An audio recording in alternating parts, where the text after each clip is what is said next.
Hey, it's Conrad Thompson from SaveWithConrad.com. Heads up, homeowners, all of a sudden your house is worth more than ever these last few years. But what are we going to do with that newfound equity? No, I'm not suggesting you sell your house and go buy something else. But didn't we all make this decision when we bought a house where we said, hey, someday we'd like to, and one day it would be nice if, maybe it's the dream kitchen, maybe it's an in-ground pool, maybe it's a man cave, but you've got this newfound equity, and I think we should use some of that equity to turn your house into your dream home with no money out of pocket. But even better than that, we're routinely helping folks do this, and they wind up with a cheaper monthly payment. So if you got the dream house you always wanted, with no money out of pocket, and your payments went down, how easy is that? Find out how easy it is to turn your house into your dream home with no money out of pocket right now at SaveWithConrad.com. We can't wait to hear about your projects. Tell us what your dream is. We're going to help you make it happen at SaveWithConrad.com. NMLS number 65084, equal housing lender. Woo!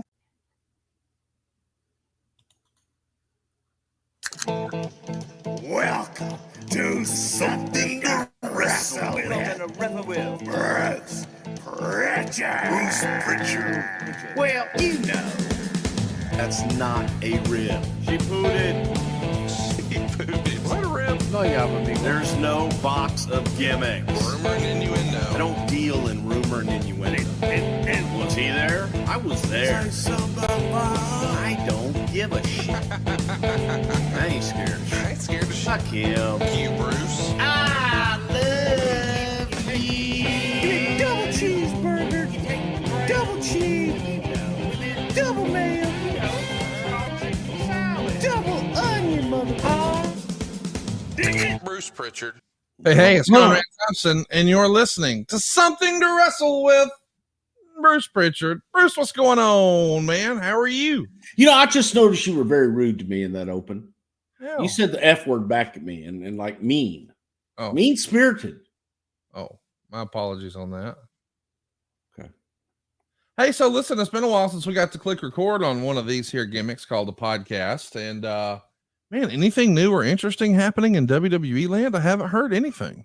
You know, same old, man. Rock and roll. Well, we are glad that we are hooking up with you today. We are recording right now on October 1st. So a little better late than never. But our topic today is something we have been looking forward to for quite a while, or at least I have. We're talking about our man Batista today here on the program. Man, he's been a big part of our show for a long, long time, and we're hoping to get to the bottom of some things today. He was born January 18th, 1969, and man, he did not have the typical road to wrestling stardom. No, he did not. Yeah. As far as you know, did he grow up a big wrestling fan? No. Absolutely not. He didn't. I think he was, Arthur brought him to us. And I think that Dave got into it because he had a great look, and somebody said, "Hey, man, you'd be a great wrestler." So he did that. Well, I think it worked out pretty well for him. And man, it could have went a different way. Allegedly, as his story goes, and he maybe got off to a bad start. By the age of 17, he's actually living on the street and stealing cars. And well, that usually doesn't borrow them. He could have just borrowed them. That's a great call, Bruce, and that's a lesson for our young listeners. You know, just borrow the cars, guys. Don't steal them. Did you never borrow cars as a kid? Yes, but they were my parents, and I asked. I never borrowed one without permission. I'm giving my age away here, okay? But when I was a kid, like 13, 14, 15, before I had my license. So back in those days, people park their cars on the streets or in their driveway, leave the keys in them.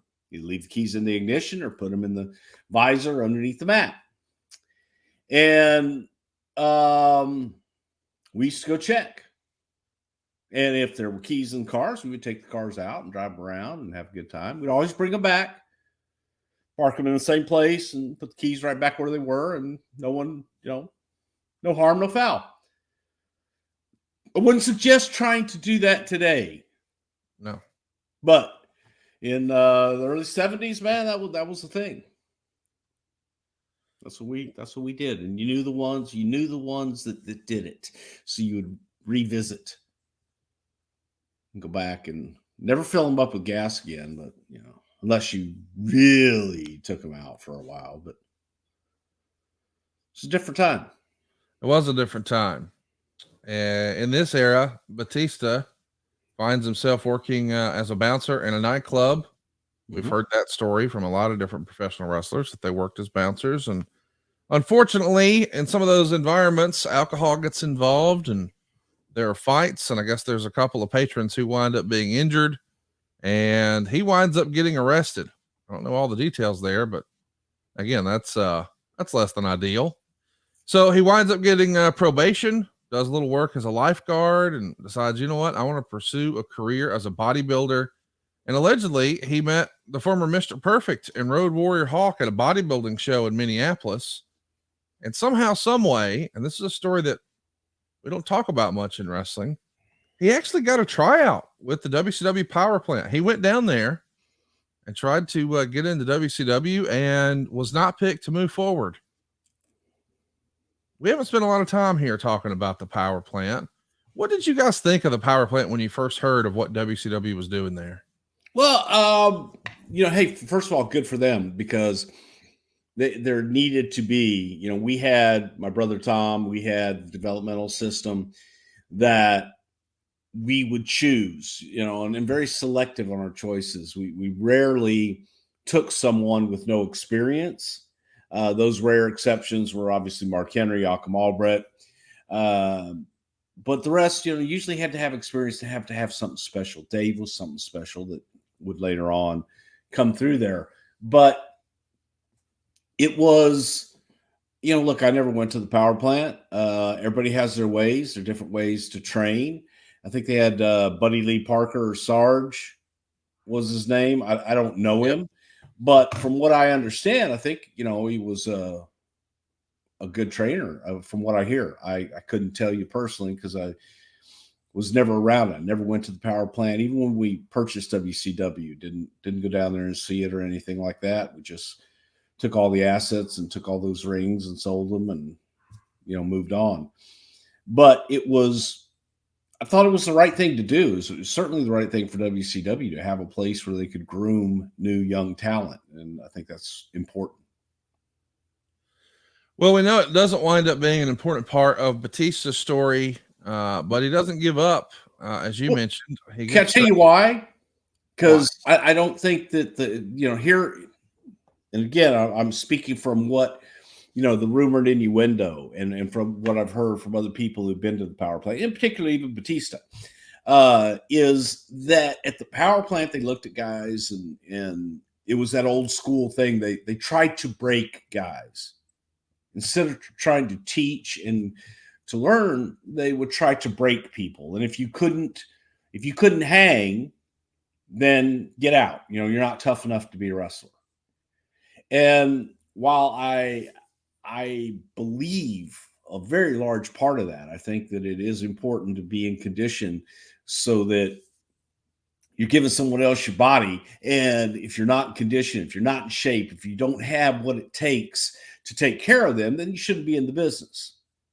However, there are, times when you could take a look at somebody and go, hey, they have something, they've got it. And you work around that and you work it and you get them to the point where they are conditioned. They may not come in conditioned, but they'll leave conditioned. And I think that was probably one of the things that Dave may not have been in ring shape when he went down there. And they said, he's just a big muscle up guy that can't go. And would kick him to the curb despite his look and despite, his potential. Well, we know that potential really starts to blossom with Alpha of the Wild Samoans in Pennsylvania. This was back in 1999. It was probably just as good of a choice as anybody. Let's briefly talk about his background, though. I mean, a bodybuilder into becoming a professional wrestler. I mean, for years and years, your great close personal friend, Vince McMahon, was credited with being a quote unquote body guy.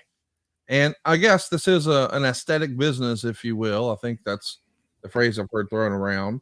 Do you think that bodybuilders had a leg up in their quest for success in WWE back in this era? No, it may be to get that first look, probably. But if they couldn't hang and if they couldn't stay up, then they were quickly weeded out. But if you had somebody with a unique look and a bodybuilder that you look at, and there's old story, man. You know who Paul Anderson is? Yeah. Okay. So Paul Anderson was the world's strongest man. And Paul looked like a very heavy set Ken Patera. But even when Ken Patera was big and not as trimmed down as he was the majority of his career, there was Paul Anderson. Paul had a big gut, and Paul didn't look like much. Paul looked like a big fat guy. Yeah. But he was the world's strongest man. And you used to put a picture of superstar Billy Graham and a picture of Paul Anderson and say, who's stronger? People would point at superstar Billy Graham because they saw the muscles. Yes. They saw the definition. Oh, he's got to be much stronger than this other fat guy. But the truth is that the fat guy was the world's strongest man. And that used to be the thing with Mark Henry. Mark Henry, okay, he's the world's strongest man. Did he look like it in the beginning? No. Unless you got really close to him and saw, oh my God, this is a big son of a bitch. Yes. But on TV, if you're going to compare Mark Henry to a Batista, for example, Batista looks stronger. He looks the part. So you have to have, this is a body business. This is a business that people are watching on TV, and they want to see attractive people. They want to see people with good bodies. And that's just the reality of life. Yeah. And it also gives the appearance and impression that they are in shape. They are disciplined. They're disciplined to work in the gym to achieve that look. And that takes a lot of hard work and diet and work in the gym and everything else. Well, we know he's going to be working pretty hard here with AFA, and I feel like we should at least acknowledge that the promotion that AFA is running, the independent, if you will, is WXW. What was the WWE relationship, if any, official relationship existed with WXW? Nothing official. If AFA had somebody, AFA would give us a call and say, hey, I've got a talent you should take a look at. I don't think that, AFA is first of all, AFA and Sika and they're official members of the WWE family, without a doubt, always have been. So AFA had his promotion, and if AFA had someone that he wanted us to take a look at that he felt had it, he would send them our way. Well, it didn't take long. About 4 months later, he signed to a WWE developmental deal, and he starts working in OVW. I feel like we should at least discuss the new Netflix documentary, The Wrestlers. Have you had a chance to see that yet, Bruce? Yeah, I have. What did you think? I think it was an accurate depiction of what life is in Louisville, Kentucky, and having to go through that system in an independent wrestling world. I think that it's, it ain't easy, man. Yeah. It ain't ballet, and you got to start somewhere. And a lot of times you got to end somewhere. And some people start and end in the same place, but it's a tough business, and I'm happy for Al Snow. What, was there anything in particular that made you chuckle or caught your attention, or you thought, I know that's true, but boy, the mainstream, they're going to love seeing that? Is there something that jumped out to you? No, I'm old school. So, it's, you have to put on your 2023 hat and look at things. And I don't know that there are, there's certain things that it's just hard. I mean, we've tried to grow the business. We tried to elevate the business, but yet at the same time, there's still places where it is going to just be the wrestling business. And right. That's a depiction of the wrestling business. I enjoyed it. Check it out. Our friends Matt and Al have done a wonderful job with that, as well as the creator. His vision was fantastic Highly recommend it if you haven't checked it out already. It's The Wrestlers over on Netflix. So let's talk about OVW in this era. Well, Jim Ross is proud to announce on his podcast, Grilling JR, I signed them boys. And the OVW process, I'm sure, was more than just JR signing them to their WWE contract. I know Briscoe was helping scout. Clearly, Alpha gave you guys a heads up here on Batista. Was it just was scouting, or has scouting always been really like everyone's job in WWE? Like if you see somebody, bring them up. Well, first of all, I guess JR signed everybody in the world. Alpha called, and Alpha had called Vince, and I called Alpha and said, "Hey, man, I've got a Goldberg down here." Well, I said, "Alpha, we're not interested in a Goldberg. It's already a Goldberg." And sent some pictures, took a look at him. I said, "Yeah, come on by, man. It's a favor to Alpha." I think that in some ways, the way he was described as a Goldberg, there was already, the jury was already out on that one. We weren't interested in another Goldberg, and the fact that he looked so much like Goldberg also was like, goddamn, man, not real crazy about that.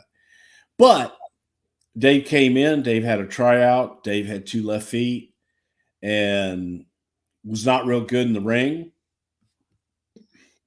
Took Dave into the studio, and I did my my interview just where we talk, and got him to talk on camera, and that is what sold me on Dave Batista, and brought it back to Vince and said, "This guy, there's something there. He's got a personality. There's a charm to Dave, very charming." And it was that one thing that I think really was the tipping point to invest in him. And it's like, okay, let's take a look, and let's send him to school and see what we've got. Well, boy, you had something. At the time, I imagine Jim Cornette was heavily involved. Are you getting some Leviathan, motherfucker? There we go. Are you getting some sort of weekly or monthly reports from Jim? How does he communicate information to WWE HQ about the development and the progression of these young talent? I saw their TV every week, and also would talk to Jim, and Jim would send reports in as well as far as how the trainees were doing and what he thought of them. Dave, they brought in and they made him a monster and made him Leviathan. And it was very gimmick oriented, but Dave, looked the part, and we just needed Dave to get repetition. Cornette was really good at accentuating positives. I would compare Jim Cornette to Paul Heyman in that respect, and that Jim he could look at somebody and go, okay, they can't do that, so don't do that. Do what you do well and only do that. And then build off of those blocks and build off of those fundamentals. And Leviathan was just that.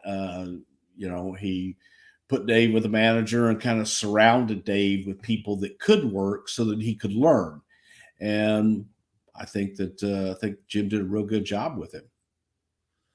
No doubt. He has his first match in July of 2000. He's going to be working here under the names of Leviathan and Demon of the Deep. Demon of the Deep, motherfucker. Was Corny coming up with all these characters himself, or is there a collaborative effort at all? During this time, I think that the majority of the creative was Corny.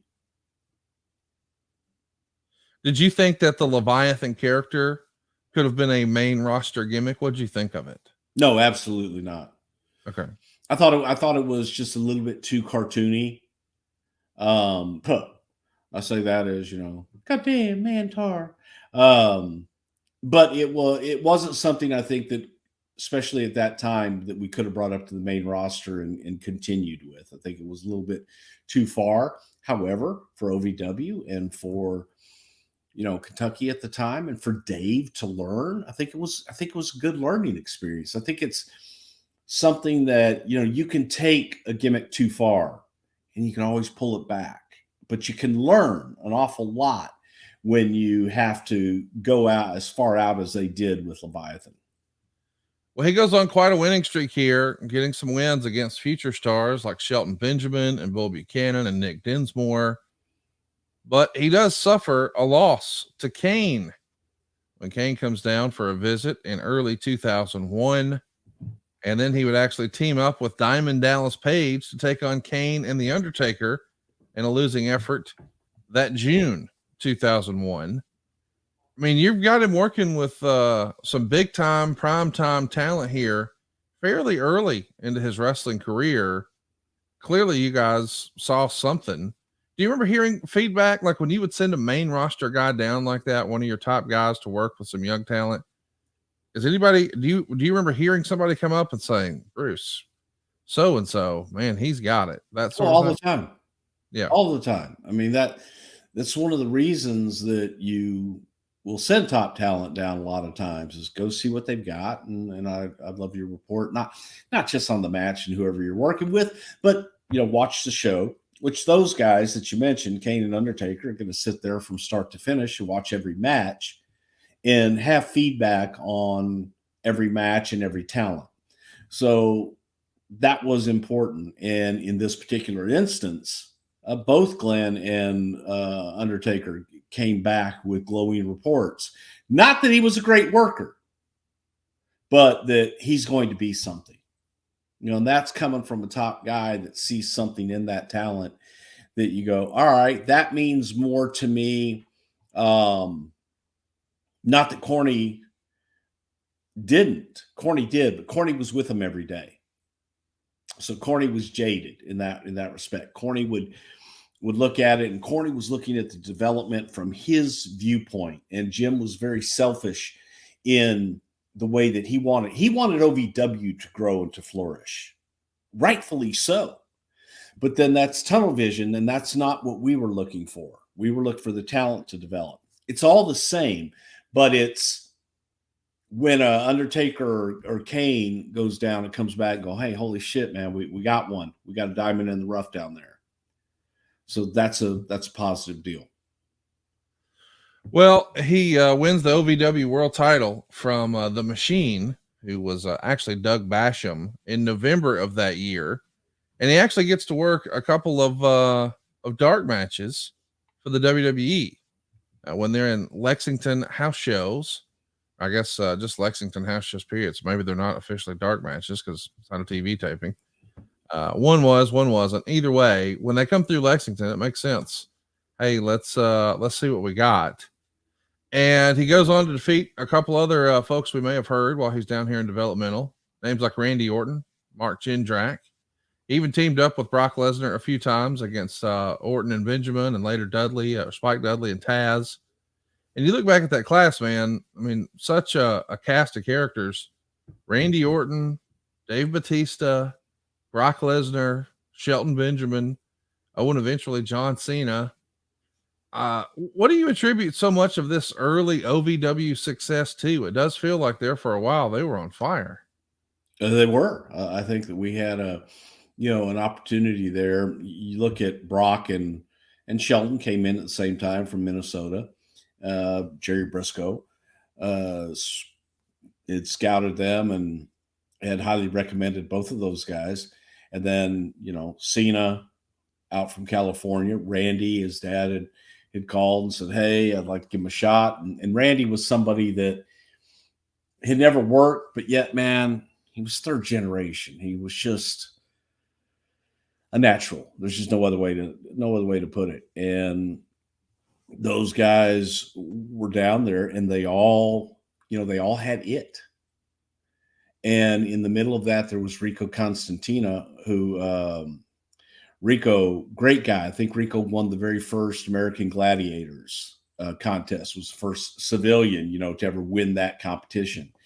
And former cop from Las Vegas, but a great guy, man. Genuine. I think Rico Constantino would have given you the shirt off of his back, man. He would have. There's nothing he wouldn't have done for anybody. Didn't care. But Rico had all the tools, and Rico had it. But Rico was a little bit older, and he was still missing something. Just there was something missing with Rico, and everybody wanted it so bad that, you know, Rico unfortunately was one of those that got Cornette pushed him so hard that it became, okay, enough about Rico. It was like Avatar. And Avatar. And it became, you know what, man, I don't ever want to hear Rico's name again. And eventually we got Rico up, and I was a big fan of Rico's, but he was also a part of that group. And I think that he's kind of that unsung hero, because Rico was the guy that was in there working with him, and Rico did have the in-ring skills and was able to lead and did a really good job with it. But sometimes the cheerleading from the side will be to his detriment. Well, it finally happens. He has a dark match that I guess turned some heads. February 19th, 2002. He finds himself teaming with Mr. Perfect to take on Randy Orton and Shelton Benjamin. And the very next day on OVW TV, he drops the heavyweight title to a young man wrestling as the Prototype. We, of course, know that is eventually going to be who we know as John Cena. He's going to feud with the Prototype for the next 3 months. He's going to come up unsuccessful. And by May, he's called up to the WWE main roster. When you know that you're going to have one of these guys who's ready, is the call up a function of that guy's ready, or is the call up a function of we have something for him creatively, or is it the third piece of, hey, we need somebody who fits this description? Who do you got? None of the above. Okay. We needed talent. We just simply needed talent. We needed new talent. We needed fresh talent. And we needed something to spark the talent roster. And it's just, Dave was not ready by any stretch of the imagination. And there was no gimmick for him. There was nothing. Other than the fact of, you look at the talent roster, you see the same names. And the same names. And the next week you look at TV, it's the same fucking names. We needed to inject some freshness to the roster. Now, everybody to the man said Dave's not ready. Well, I'll give you my outlook on that is whoever is. I don't think that there's ever been a talent where we sat there and went, man, he's ready. He's going to come in. He's going to set the world on fire. Right. You can't give me one. And it's always been, there's something here. We have to go at some point. So they're going to learn a lot more, a lot quicker when they're on the main roster. So you take a look at them, and once they've spent so much time in developmental, that it's like developmental is not going to help them anymore. If they're going to make it or break it, get them on the main roster, and you see what you have, and you allow them to work with the top guys and be around the machine.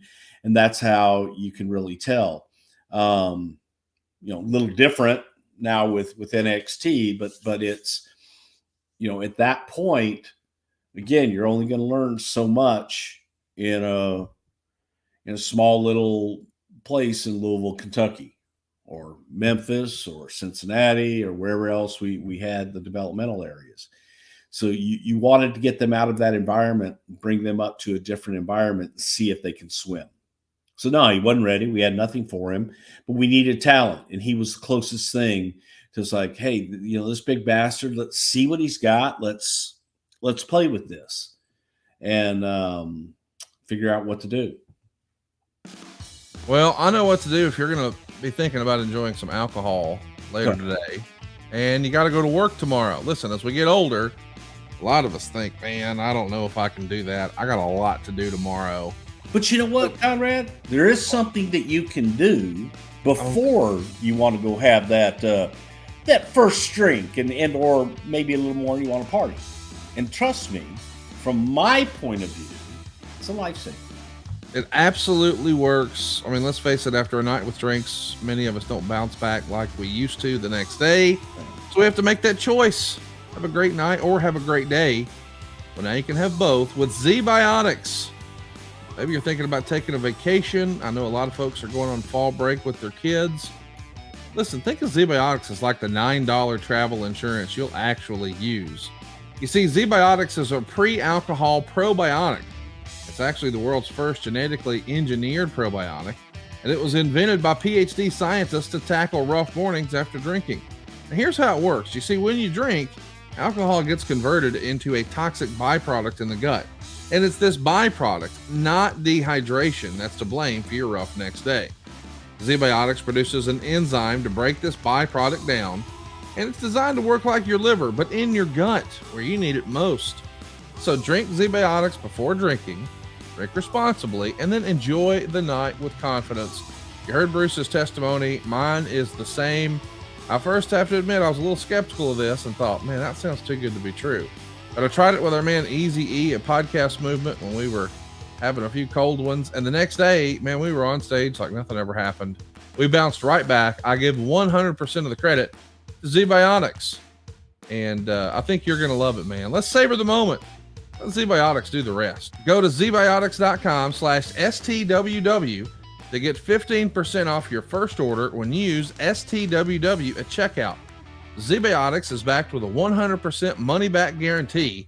So if you're unsatisfied for any reason, they'll refund your money, no questions asked. Remember, head to zbiotics.com/STWW and use the code STWW at checkout, and you'll get 15% off. We want to thank you, ZBiotics, for sponsoring today's podcast. And seriously, guys, this is the real deal. Check it out. zbiotics.com/STWW. I always like to say, if you're going to go out drinking, make your first drink ZBiotics. I like it. Let's do that. That's what I do. And let's talk about Batista's first drink on the main roster, man. It happens on the May 9th edition of SmackDown. He starts working not as Leviathan, but as Reverend Devon's assistant, Deacon Batista. So as a reminder, in this era, as we did with a lot of tag teams, we've done everything we can with you guys as a tag team. We're going to try you separately. Devon, we're going to make you a pastor. And we're going to have somebody guard that collection plate that we're going to pass around. Who better than Dave Batista? Bruce, my goodness. Some of these are great ideas. Some maybe not so much. This one, maybe not so much. Or did you like it? Loved it. Loved it. You know, and this came from, you know, Pulp Fiction and Devon doing the Samuel L. Jackson speech and things like that. But, you know,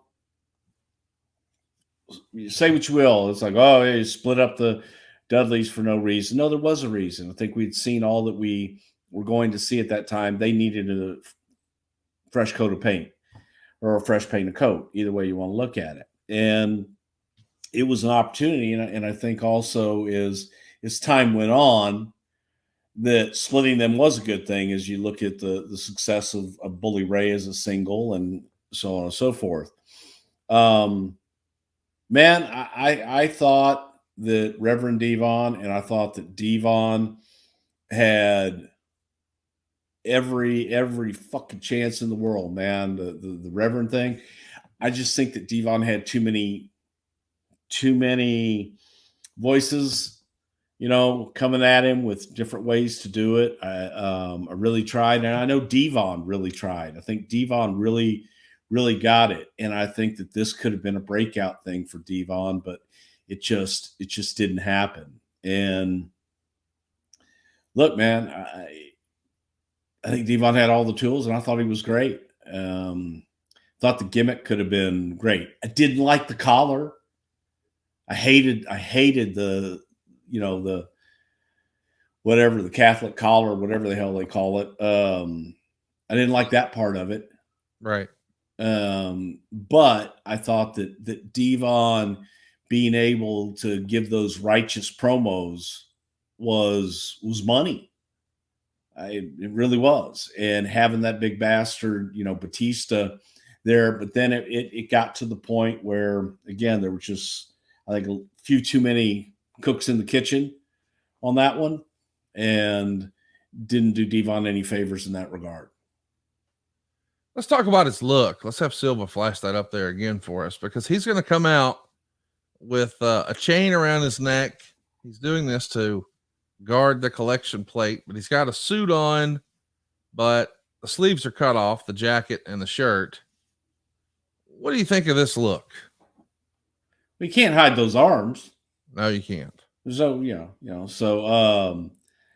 it was what it was. It was, he was the keeper. He was the keeper of the donations, man, and nobody's going to try and steal from him.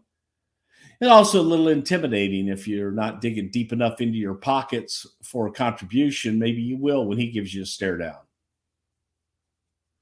His first appearance on pay-per-view is going to be when he's accompanying Stacy Keibler to counteract Trish Stratus. That's Judgment Day 02. That's on May 20th. Bubba Ray Dudley is over there with Trish. And I guess this is around a month after the brand split, where we've got Raw and SmackDown guys on opposite sides. Devon and Batista wind up putting Bubba Ray through a table after the match. I guess if you're going to debut a character like this on pay-per-view, having him put one of the Dudley boys with the other Dudley boy through a table, that's kind of cool. Sure. Yeah. It's not a bad way to debut. He's going to start bouncing around and start trading wins with the likes of Randy Orton and Val Venus, and Hugh Morris and Val Venus, and Farouk and Orton, and Dinsmore and Conway and Henry and Orton. These are all tag team affairs with his newfound tag team partner, Reverend Devon. What'd you think of them as a tag team act? Not just Batista as a heavy, but hey, Bubba, you're out. Batista, you're in. The idea was obviously to put Dave with an experienced talent, that being Devon, and so that you had someone that was able to help lead the match, to be in the ring with him, or at least in his corner to help him along with what to do next. And this was that opportunity for Dave. And it was also the opportunity for Devon to be that leader and to be able to help a young guy take it to the next level. We actually see Deacon Batista take on John Cena for the first time in a WWE setting on August 20th on an episode of SmackDown, when it's Cena teaming up with Rikishi to take on Batista and Devon. That happened in Fayetteville, North Carolina, but we know those guys would share the ring together a lot. We also start to see other folks. So we mentioned John Cena being on the main roster here. Guys like, Randy Orton and John Cena and Brock Lesnar and Shelton Benjamin. They're all coming up around this same time, and they all seemingly come in with their names. Batista's really the only guy who comes in with a gimmick. In hindsight, do you think that was a bad call to give him a gimmick and the other guys not? Or why did it make sense for Batista? Well, I think that Batista was a gimmick where he was. Right. And I think that was what, sometimes a talent is going to flourish a lot more being a gimmick, because it gives you something to hide behind. And it's easier to be something else other than yourself. And that's just what we thought. And, hindsight, it's things just kind of happened that way and got away from us a little bit on that. But, Randy Orton, people always talk about, second generation wrestlers and things like that. Sometimes that name is a handicap. Yeah. Because you're going to compare them to what came before them. Ask David. And, that's not always the best thing. So that's why we try to give them their own identities and their own names and things like that, because being the junior or the second or the third, I'm still thinking about number one, number two. Right. And very seldom do the second generation talent ever live up to their predecessors. Yeah, I mean, off the top of our head, Randy Orton, Cody Rhodes, Charlotte Flair.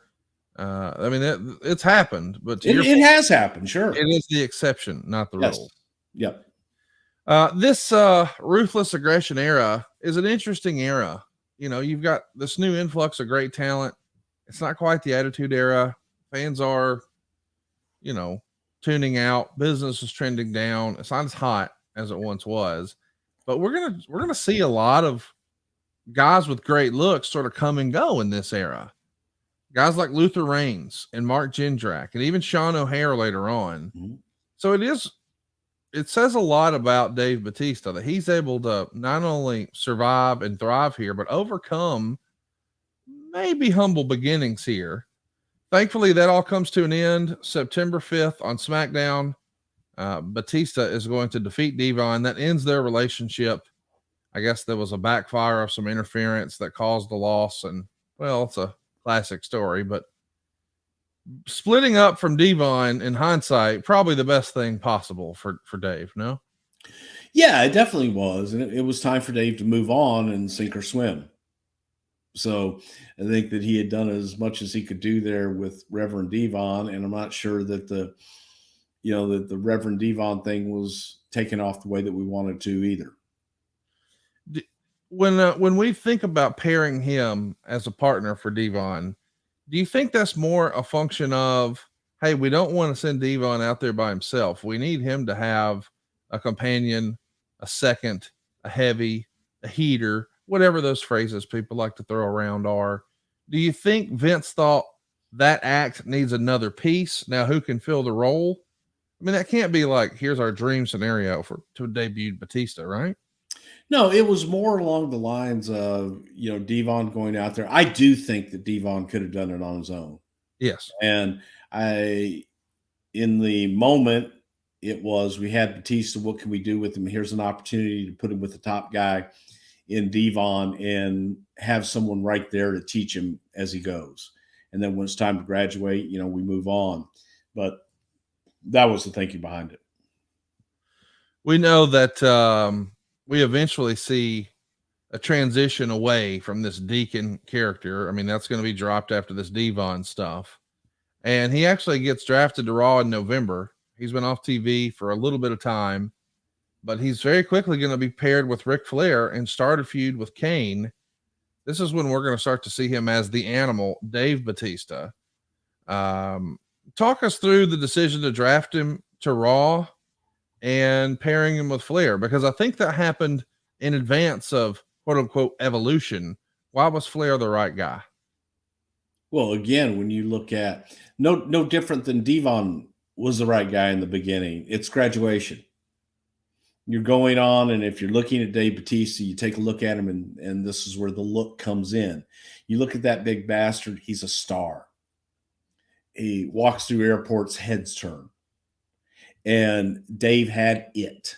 Dave had that magnetism that people gravitated to, and they wanted to see more. They believed, even if he didn't do everything precisely as pretty as everybody else, they believed in him because he looked the part. So the next part of your training is, man, you want to stick him with somebody that has been there and has done it and know what to do next, and that's Ric Flair. So if you've got Ric Flair on your roster and you're not utilizing him in a position where he can help the next generation of talent, that's on you. Let's talk a little bit about Mark Jindrak here for a minute, because it's my understanding that the original Evolution vignettes were shot with Mark Jindrak. So you see those guys walking over the hill together, and they're all in their suits and their white button-up shirts and no ties and sunglasses. It's a young Randy Orton. It's the champ Triple H. It's the GOAT Ric Flair and Mark Jindrak. And we know eventually there's going to be a change. And the pairing happens with Batista. Batista in, Jindrak out. Talk about a second act. But how does that happen? Do you remember any circumstances or details about Jindrak being replaced here? Yeah, look, Jindrak being in the group was for the same reasons that Batista ended up in the group. The only difference is the feeling amongst everyone in the group, but also everyone else, was who had it, who truly had the potential to be the next big thing. And I think that in each opportunity, Mark didn't really display that. I don't know that Mark had the killer instinct in him, and Dave did. It was also a matter of how those guys worked together. Dave had worked with Rick before, so there was already a bond there. And I think that Mark was kind of the odd man out that didn't really seem to fit. Dave fit. So it was quickly changed. And I think that it was also one of those situations. They're out shooting vignettes. How do guys gel? Yes. And if you don't gel, it isn't going to work. And I don't think that Mark really gelled with the other three. And Dave immediately did. So a decision like this, based on gelling, it's going to be more about, maybe perhaps less about, Vince's input and more about the gel of the guys. Like, do you think Hunter comes back and says, hey man, Batista's the guy? I think they all did. Yeah.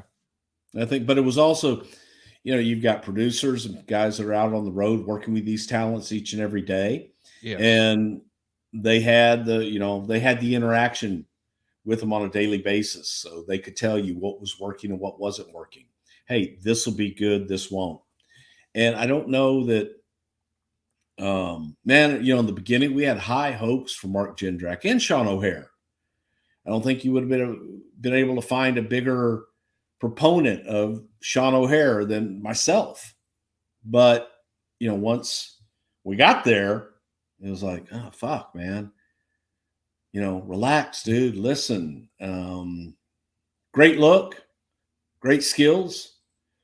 Didn't know how to put it together. And I dare say the same thing about Jindrak. Mark was probably too nice for the spot. And you got to have some asshole in you. Well, he gets a college education, according to Devon. Batista would write in his book that came out in 2008. Devon told me once, in terms of my wrestling education, I was in high school when I rode with him, but I was in college when I rode with Triple H and Ric Flair. And it's really true. I learned so much from those guys that I can never repay them. And Dave would write in the same book, Evolution was a heel stable for the new century, but otherwise we were modeled exactly on the Four Horsemen. Everything from the way we dressed to the way we carried ourselves to what we bragged about was based on that. According to Rick, Hunter had been talking about putting Evolution together since the beginning of 02. And Rick talks about how Evolution seemed to complete a circle in his career. But for me, it was an incredible launch. What did you think of the Evolution faction at the time, Bruce? The future, present, past, it was all right there.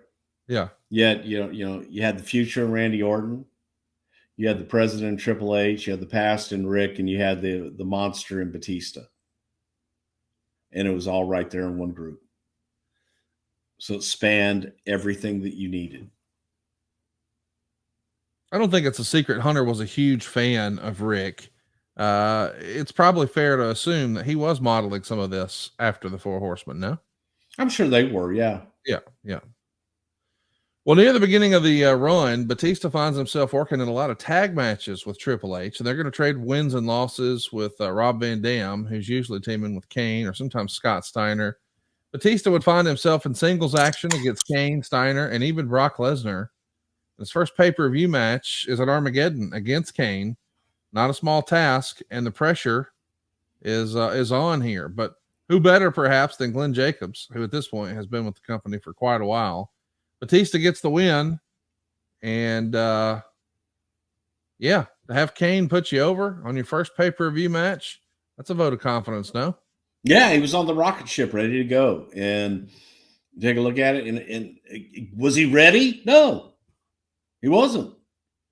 But by God, you're going to throw him in there. And if he swims, then awesome. And if he doesn't, then you move on to the next one. But he swam.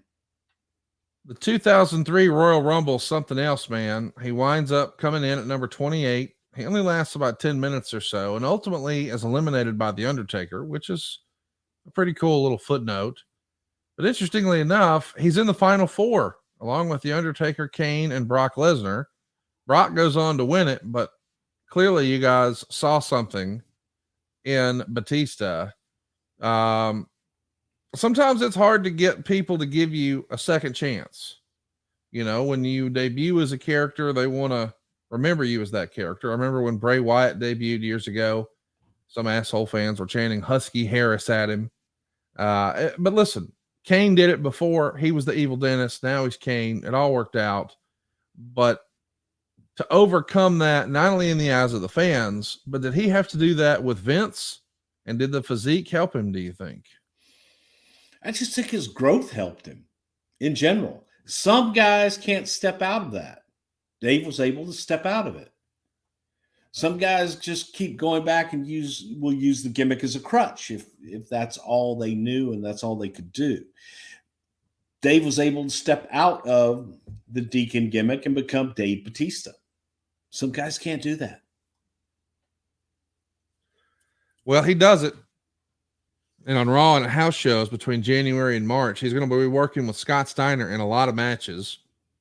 As a reminder, Steiner is in a feud with Triple H for the world title.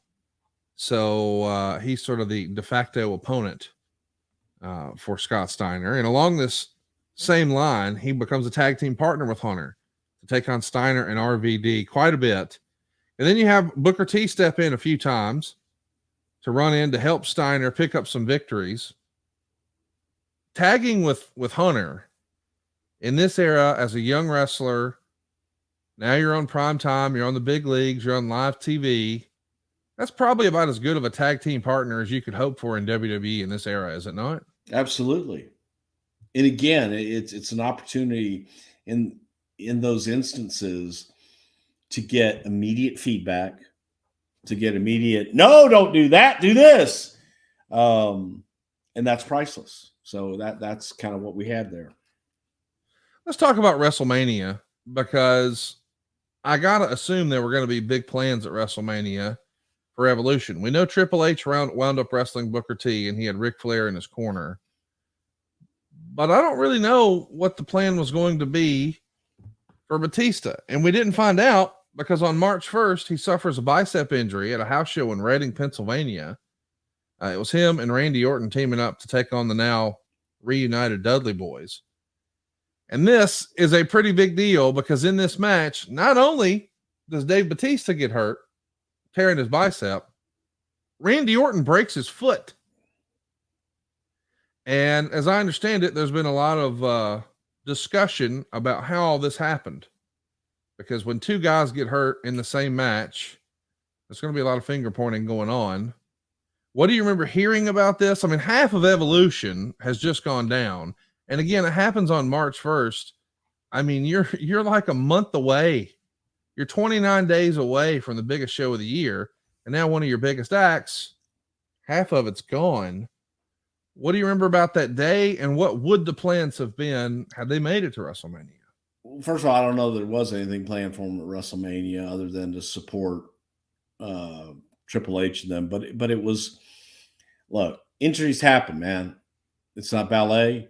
This is a rough sport and shit happens. So I think that only the guys that were in the ring know what happened. Mistakes happen. And that's all there is to it. If somebody is habitually hurting someone, that's a different thing. Right. And if somebody is habitually sloppy and habitually doing things and guys are constantly coming out of the ring injured, not just snug or anything like that, but injured, that's a completely different matter. My opinion in this situation, accident. It's just an unfortunate set of circumstances, coincidence, and accident. I don't think, go back and look at everything that the Dudleys have done. Tell me how many people that they have injured. Right. And if there have been accidents, sure there have.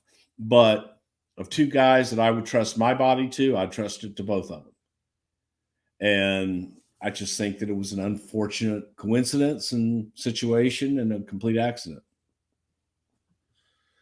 I got to think there was some sort of plan for WrestleMania. I mean, they had been teaming together There may have been, but I mean, by that point, you know, it's like they're also you're looking at a unit. You're looking at a unit of 4 guys. So even if you didn't have a match for all 4, you would probably have all 4 of them involved one way or another. I kind of imagined back then that it was going to be Hunter and Scott Steiner. We know those matches were pretty stinky, so that wasn't going to happen. But it felt like perhaps it was going to be maybe, I don't know, Batista and Randy Orton teaming up against like Rob Van Dam and Booker T. And then maybe it's Hunter and Scott Steiner. But either way, it didn't happen. We don't see Batista again until like October 15th. And then he pops up on OVW TV. But he's back here as Leviathan, his old OVW gimmick, teaming up with who we now know as, well, Johnny whatever you want to call it today. And they beat Kevin Thorne and Travis Bain, who we know is going to go on to be Tyson Tomko. I assume after being on the shelf this long, and he is still relatively young in his wrestling career, rather than just bring him back to the main roster, work off some of that ring rust down in Kentucky. Yeah, absolutely. And I also think that it was at a time where Corny was looking for, you know, a special attraction as well. Yeah. So, yeah, but also to get him in the ring and get his feet back under him. We got him back under us on October 20th. Just a few days later, Batista's back on Raw, and he's going to interfere in a match between Goldberg and Shawn Michaels. And he's going to be here to claim the $100,000 bounty on Goldberg's head. And a month later, we see on December 14th, Dave take a super kick from Shawn Michaels. And immediately afterwards, the World Tag Team Championship is defended in a gauntlet match. And Eric Bischoff announces that there was one team not announced that would compete after the Dudleys thought that they had beaten all the teams. And it was Flair and Batista. They come out and destroy the Dudleys and they win the titles. So now he's back and he's a tag champ with Ric Flair. I don't think I had that on my bingo card at the time, but that's pretty cool, man. Do you think Batista enjoyed being a tag team partner for Rick? I do. I think Rick had fun with Batista. I think that and vice versa. I think that Batista learned an awful lot from Rick, and that they were able to gel. I think they gelled outside of the ring as friends, which always helps inside of the ring as well. Well, we know that the Evolution storyline overall is going to start really picking up steam. Randy Orton is going to defeat Rob Van Dam for the Intercontinental title. Triple H is going to defeat Goldberg and Kane to become the world champion. So if you're keeping score, Triple H is the world champ. Randy Orton's the Intercontinental champ. Flair and Batista are the tag champs. This does feel like 1986 or 1987 with the Horsemen here, does it not? They all got gold, baby. Yeah, baby. Flair and Batista are going to keep those straps together until they drop them to Booker T and Rob Van Dam. They've been pretty dominant here, but we're going to give those guys a shot with the titles. And now Orton, Flair, and Batista are working a program with Mick Foley and eventually The Rock. By the time WrestleMania 20 rolls around, it's a pretty big deal for these young upstarts, Randy Orton and Batista, who weren't even on the prior year's WrestleMania. They'll team up with Ric Flair here to take on the Rock and Sock connection. And when the match is over, Foley and Rock lose with Orton getting the pin on Foley. What are you guys thinking on the heels of WrestleMania? Like, in your mind at this time, were these guys competing to see who was going to be the breakout star? Did you see it that way? Will it be Randy? Will it be Dave? I think everybody kind of saw it that way. Yeah. I think you're rooting for both. But you also, you know, the reality is, and hopefully the competition is such that one wants to beat the other. So that was definitely a real thing. And it's worth mentioning too, because I do think this gets glossed over because we know what big stars they became. But think about it at the time. You've got a returning Rock, the biggest star in all of wrestling at the time, a returning Mick Foley, who is maybe one of the most beloved baby faces and people in WWE history, and Ric Flair. Those were the other people in the match. And oh yeah, two really young guys. and Dave Batista and Randy Orton. Well, Dave and Rick pick up that gold back from Booker and Rob Van Dam, and then ultimately drop it to Benoit and Edge on Raw. And we start to see more and more singles matches. And you know what's funny to me? What's that? I'm sorry, I know I'm digressing because the picture you just showed of Rick, yeah, there with those guys. I'll never forget the day that we bought WCW. We were in Panama Beach, and Rick not wanting to show his body, Rick wanting to wear a t-shirt, and it was like, dude, you're Rick fucking Flair, you know. And then this is however many years later, and however old he is at this point, he's what, in his 40s here. He looks fabulous. I mean, good God. I'm looking at it going, dude. He's in his 50s there. Okay. Oh my God. Even worse. He looks great. Yeah. And the self-consciousness of Rick, you know, at that time when he was even younger. And I'm like, well, no, dude, man, you know, you look fine. You're good. And him just like, yeah, no, I don't feel it. I don't want to do it. All this stuff. I'm like, all right. But then, you know, all these years later, my hat's driving me nuts, Conrad. I'm sorry. So I'm fucking with it. It's driving me nuts because I feel like I'm uneven here. But anyway, yeah, God damn. Could you imagine, you know, and he's self-conscious about how he looks, and he looks better than most, you know, 28-year-olds. Well, man, your hat, it's giving you something to fidget with. It is. It's fucking with me, man. How about just take it off? I mean, you don't want to see that. See, look. Okay, see. Okay, well, wait a minute. Hang on. Let me put those like that. Okay, I'll take it off. Fine. It looks fine. Okay, I got all my hairs cut yesterday. That's why I was just saying. But yeah. If you needed something to fidget with, I got. What do I need to fidget with? You got something to fidget with? Yeah. How about Fume? With my hands. Yeah. How about our brand new sponsor, Fume? Listen, here's the real deal, guys. Not everything in a bad habit is wrong. So instead of a drastic, uncomfortable change, why not just remove the bad from your habit? Well, Fume is an innovative, award-nominated device that does just that. You see, instead of electronics, Fume is completely natural. Instead of vapor, Fume uses flavored air. And instead of harmful chemicals, Fume uses all natural, delicious flavors. You get it. Instead of bad, Fume is good. It's a habit you're free to enjoy, and it makes replacing your bad habit easy. Your Fume comes with an adjustable airflow dial and is designed with movable parts and magnets for your fidgeting, giving your fingers a lot to do, which is helpful for de-stressing and anxiety while breaking your habit. And I have to admit, my wife was skeptical. She wasn't sure about this. Wait a minute, it's not vapor? No, it's flavored air. She tried crisp mint and was blown away at how flavorful and how fresh it was. She also just loves the way it feels in her hand. It's well weighted, it's perfectly balanced, it's fun to fidget with. It's made of real wood. It's just a cool shape and it looks cool. But they've got flavors for everybody. What about white cranberry or maple pepper or sparkling grapefruit, orange vanilla or raspberry lemon? She loves crisp mint. I think you will too. And here's the reality. Stopping is something we all put off because it's hard. But switching to Fume, well, now that's easy. It's enjoyable, and it's even fun. Fume has served over 100,000 customers and has thousands of success stories, and there's no reason that can't be you. Join Fume in accelerating humanity's breakup from destructive habits by picking up the Journey Pack today. Head to tryfume.com and use the code WRESTLE. You'll save 10% off when you get the Journey Pack today. That's tryfum.com and use the code WRESTLE to save an additional 10% off your order today. That's tryfume.com/wrestle and use the code WRESTLE to save an additional 10% off your order today. So listen, Dave's a big part of the Randy Orton turn. It happens at SummerSlam. We should talk about that. There's a pretty big moment here. Hunter is going to give the epic thumbs down. Batista is going to drop Orton from his shoulders. And it felt like Randy and Hunter are going to be the new program. Was it always set up for Dave and Hunter and Orton as like the red herring to speak, or did you have that plan mapped out way back at SummerSlam?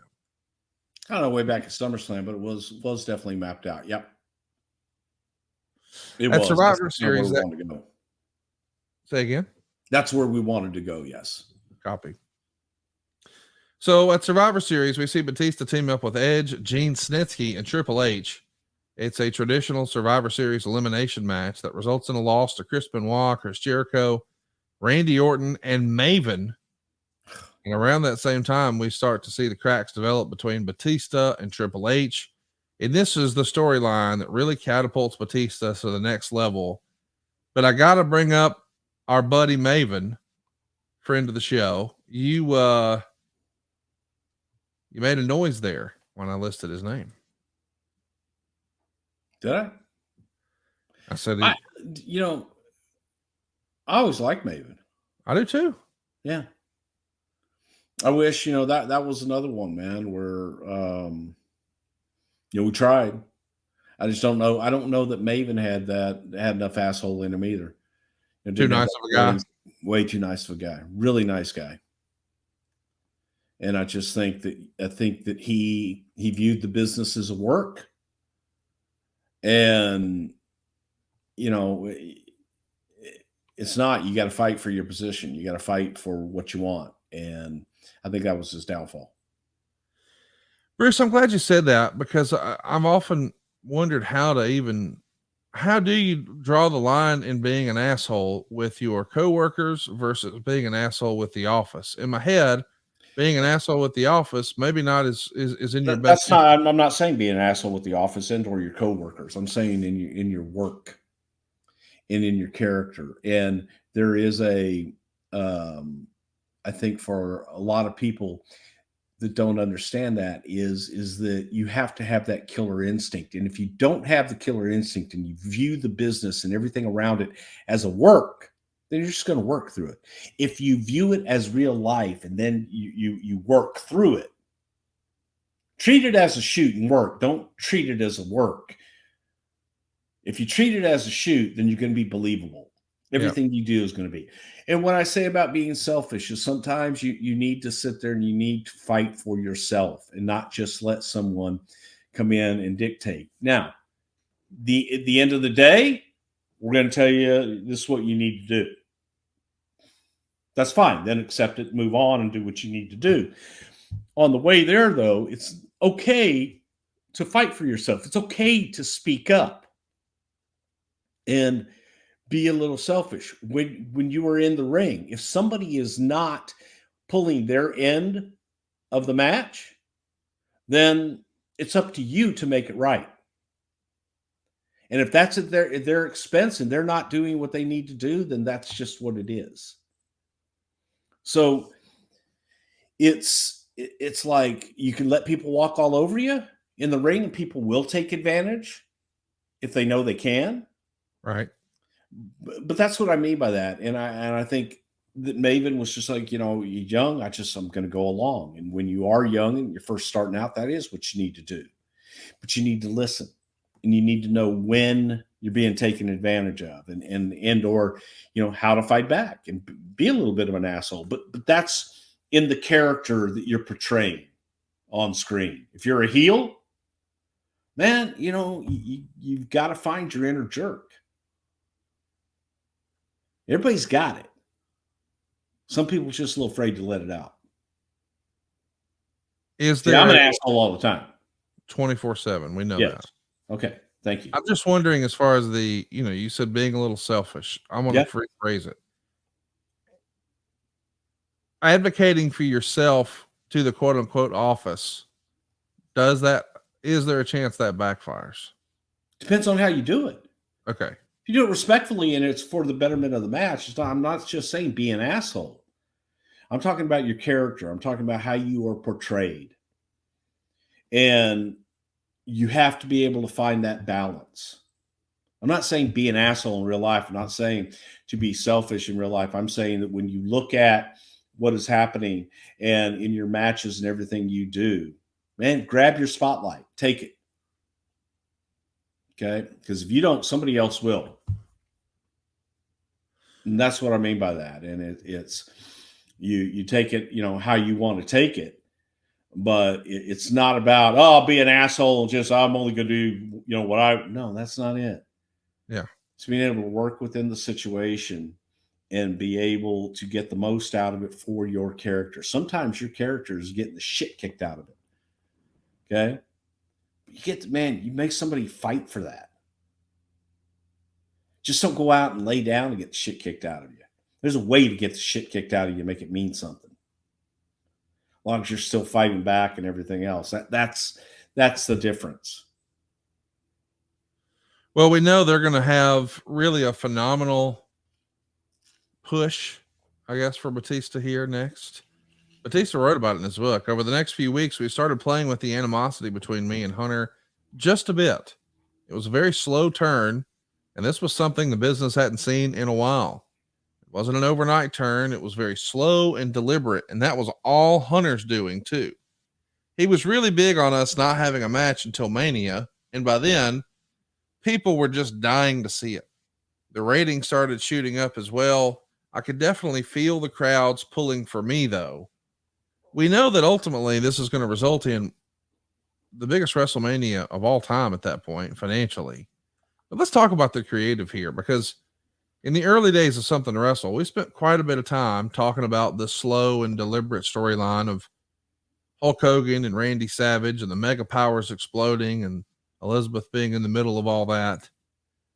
Was the way you structured this story similar in that there's little nuggets along the way and then the big payoff? Absolutely. Yeah. Absolutely. You did just little nuances. It would be a look, and that's all you needed.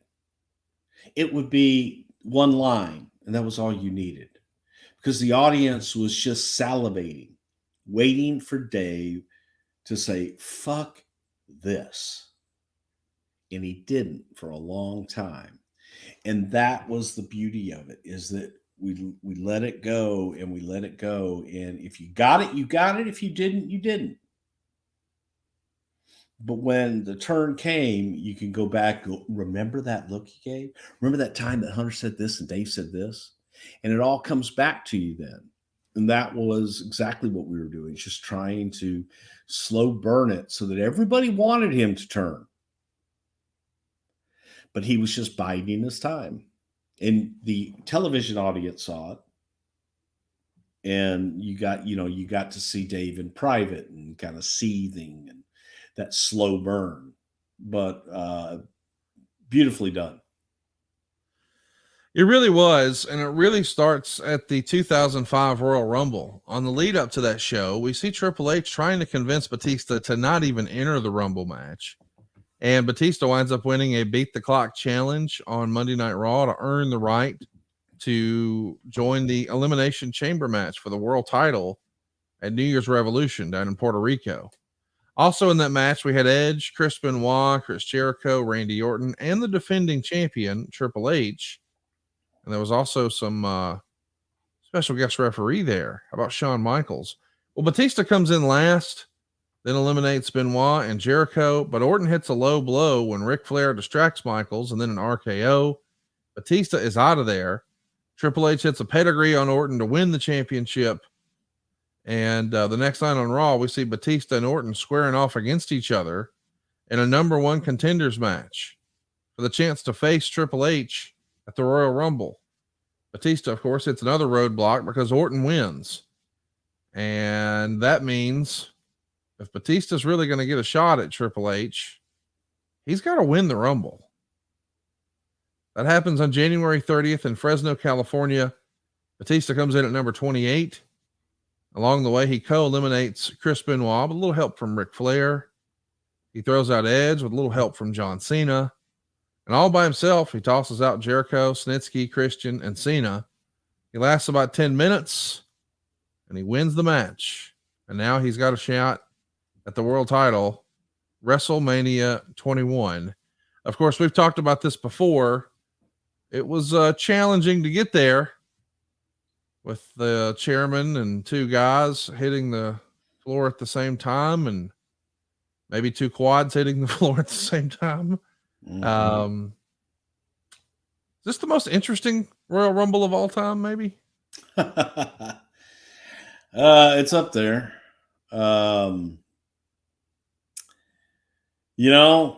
Things happen.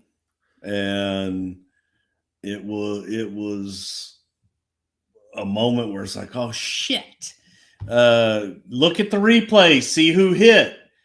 They hit at the same time. So that didn't help us any.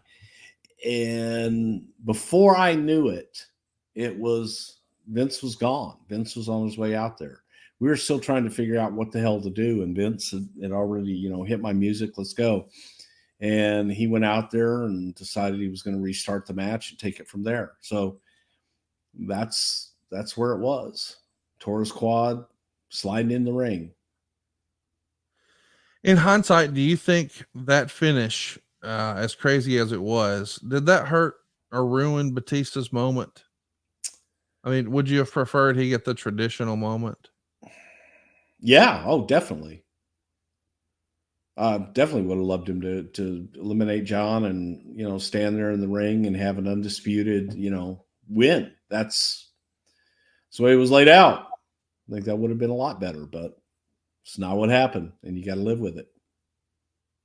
It is not what happened. But after it's all decided, Batista is the winner. And now the big question, of course, what title is he going after? Now, remember, this is the brand split. So you've got one title on SmackDown and one title on Raw. The quote unquote big gold belt is the Monday Night Raw world title, owned, operated, and manipulated, as Ric Flair would say, by Triple H. And the story in this Raw in particular, the build for this is just phenomenal. I think you could argue that this one episode of Monday Night Raw and the story, the thread that carries on throughout the night with Batista and Triple H, that might be one of the best things you guys did all year. Would you agree with that? It was pretty damn good. Yeah, it was just, again, it's the pimple that keeps just getting bigger and bigger and bigger no matter what, and it's going to blow.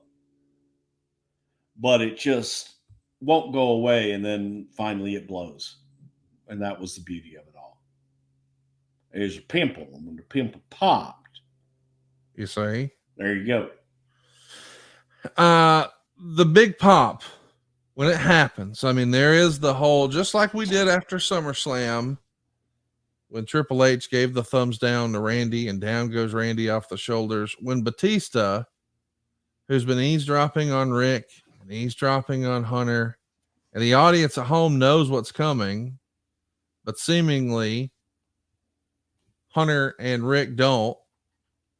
They're over the top, giving him the big thumbs up and the bug eyes, trying to sell it like, yeah, you're going to do the SmackDown one. Yeah. And then the big thumbs down.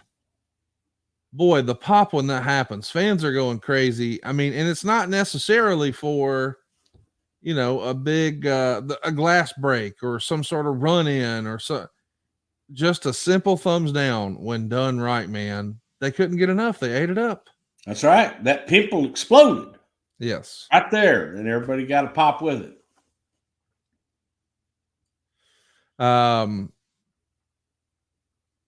This is going to be his first shot at the main event of the biggest show in history. And a lot of people might not would have imagined that we would be here when you first see him come up with Devon. He shakes that off, gets the rub, if you will, from Evolution. And maybe people see him as a tag guy. Maybe he's in competition with Randy Orton.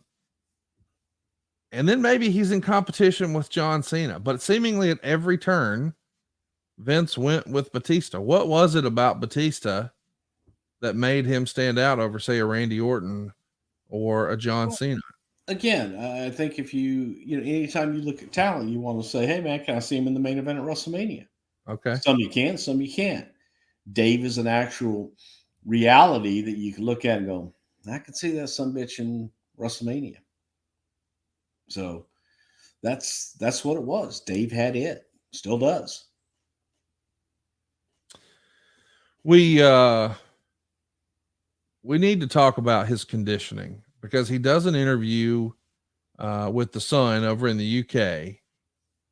And he's basically saying he knew he couldn't come into the Rumble early and make it all the way to the end because, quote, I definitely didn't grow up as an endurance athlete. And when an interview like that comes out, I wonder, does that give pause to Vince when something like that comes out or no? No. Okay. Again, you think Ultimate Warrior was an endurance athlete? Well, there you go. No, not everybody is. You think Hulk Hogan was an endurance athlete? No. He's an attraction. We should talk a little bit about the rest of that interview. In that same interview, he's talking about SmackDown. Now remember, he's on the Raw show. And he says, I don't consider it a rivalry at all. We're a better show, period. There's no comparison. I feel sorry for SmackDown. Just don't know what's going on over there. I try to watch the shows, but for me, they're hard to sit through. That really makes me sick, as it should be a top show.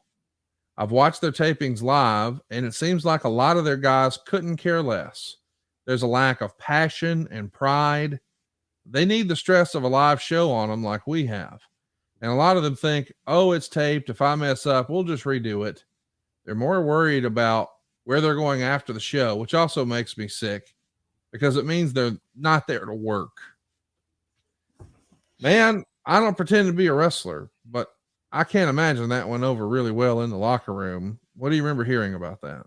No, didn't go over well at all.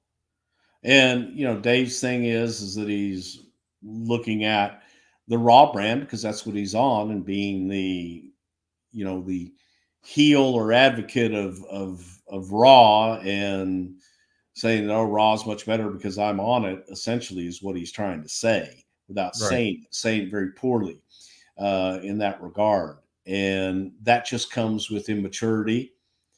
And Dave hadn't been in that position to understand how to do, say, oh yeah, no, it's a different brand.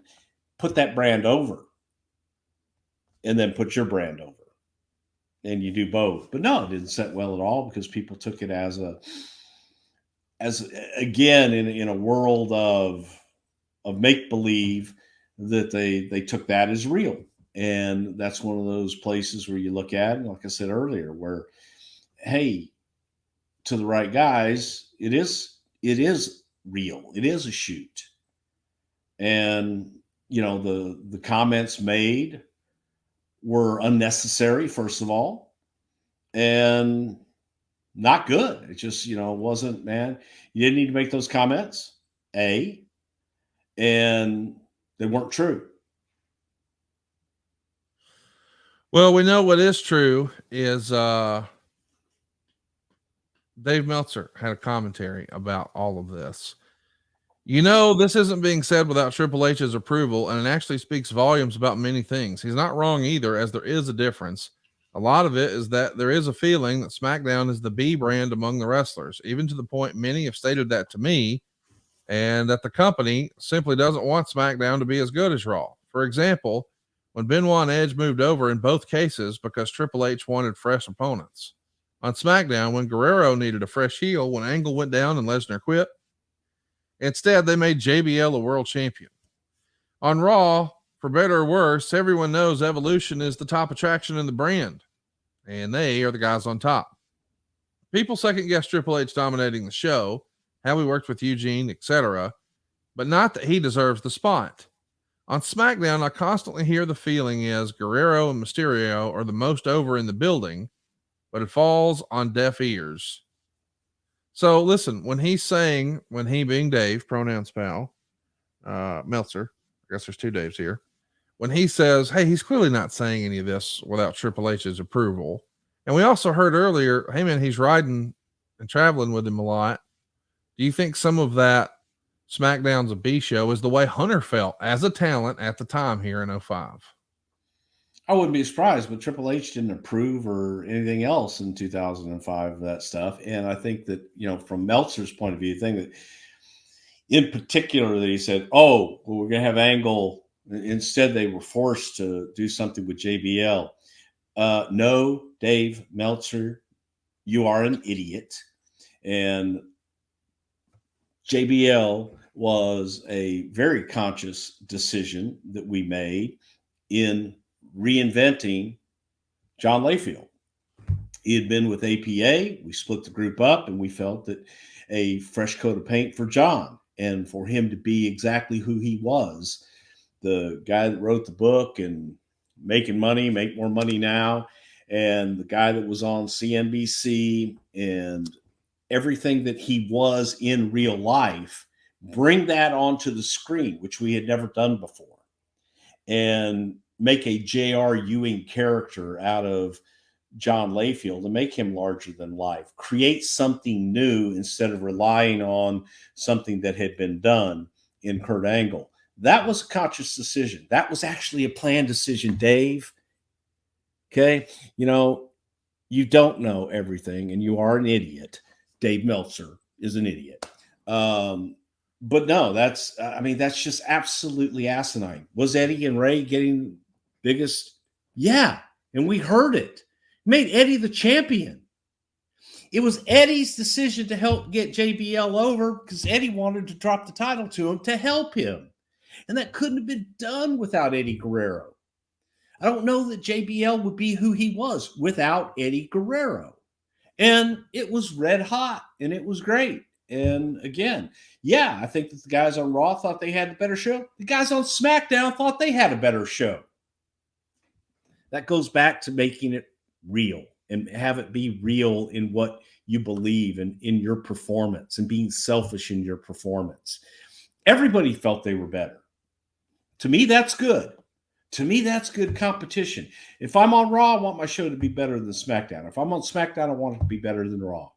That's exactly the feeling that permeated the locker rooms. So when Batista would say something like that, or Triple H would say something like that, when JBL would say something on the other side, or Eddie would say something on the other side, they meant it.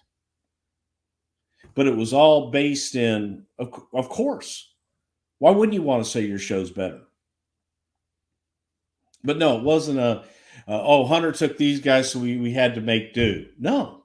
Well, those were all planned out, conscious efforts. And whatever he heard from whoever he heard it from, guess what, Dave? Your sources were not informed and didn't know. Kind of like everything else when you say, hey, anybody go to the live shows and tell me what happened. Tell me what happened. You get a 6-year-old fan telling you what they thought of a show, and that's what you print as fact.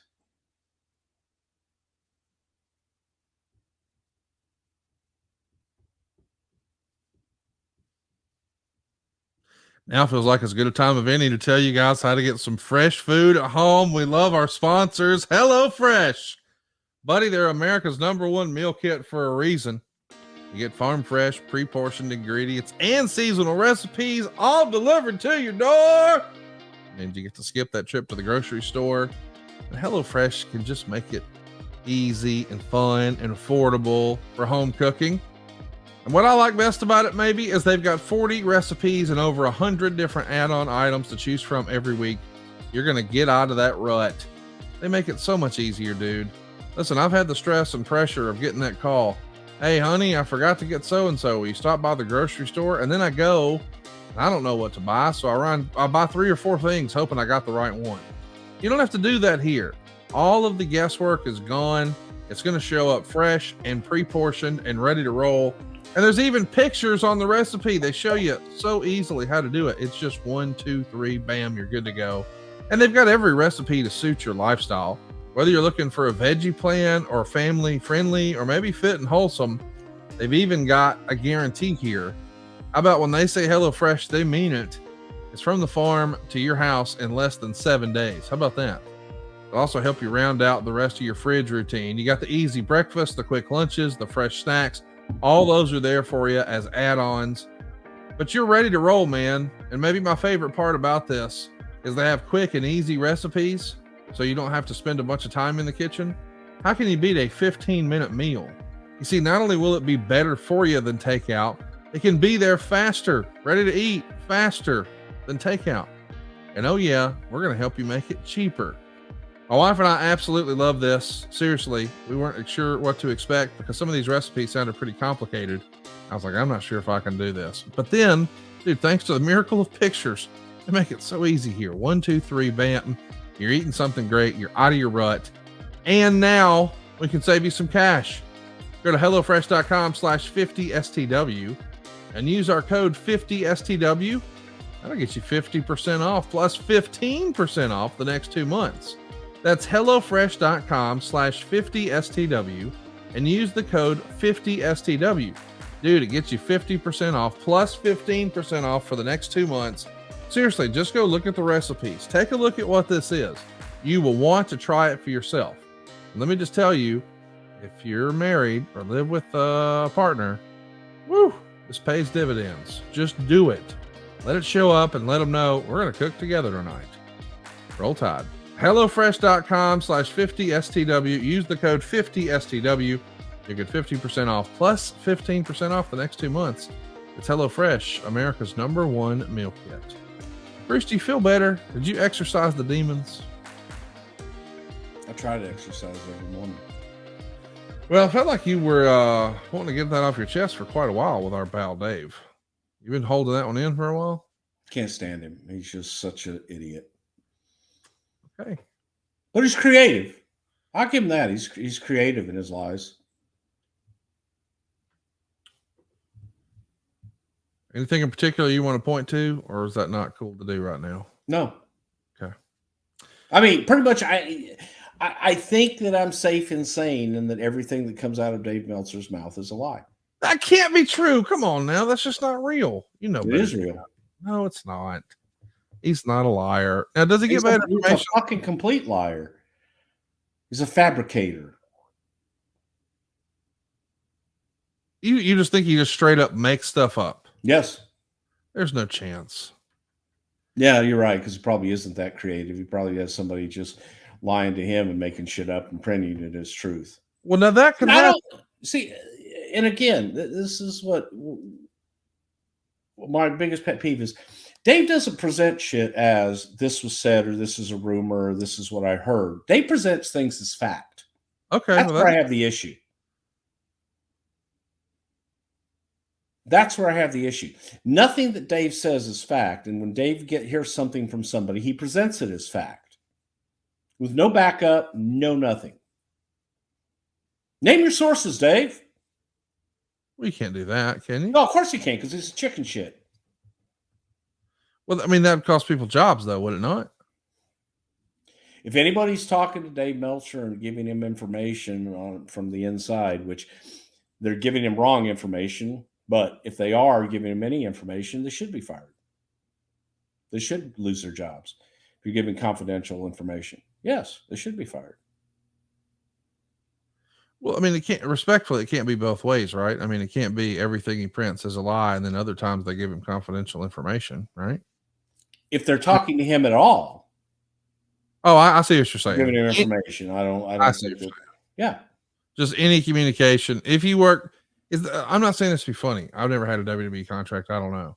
Is that like written in a contract somewhere that you're not supposed to do that? Or do they just well, if you have confidential information, no, you can't share confidential information in any company. Right.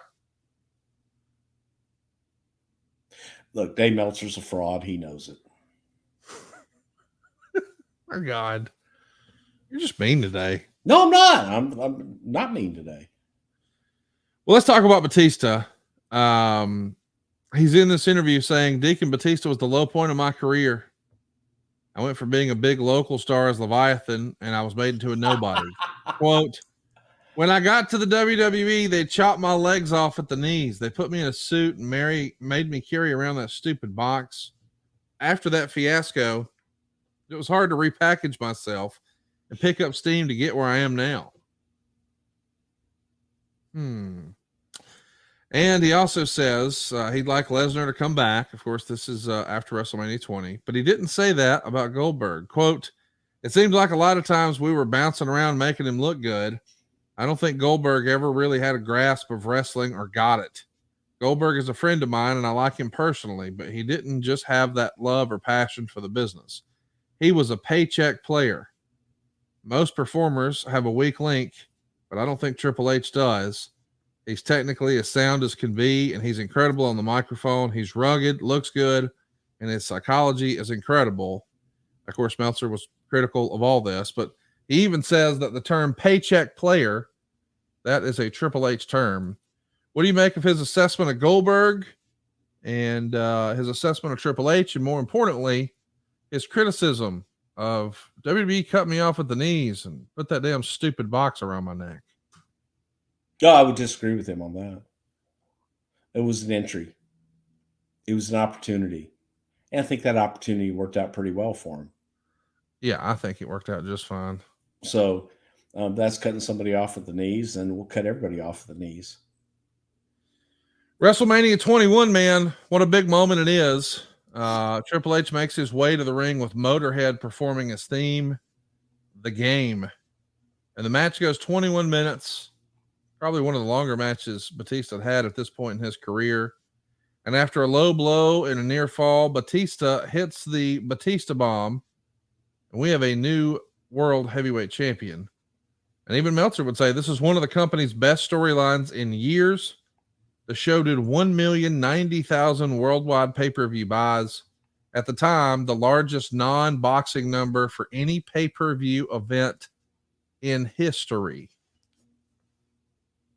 My goodness. I mean, when you think back, and I realize this was a long time ago, but when you think back on WrestleMania 21 and the financial success and knowing, hey, a lot of that was a storyline that I was involved in.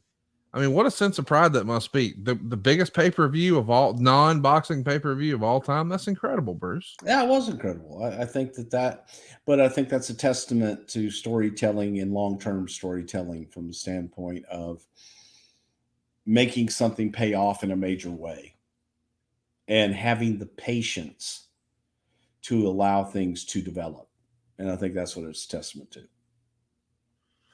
It really is incredible to think about this era and this run.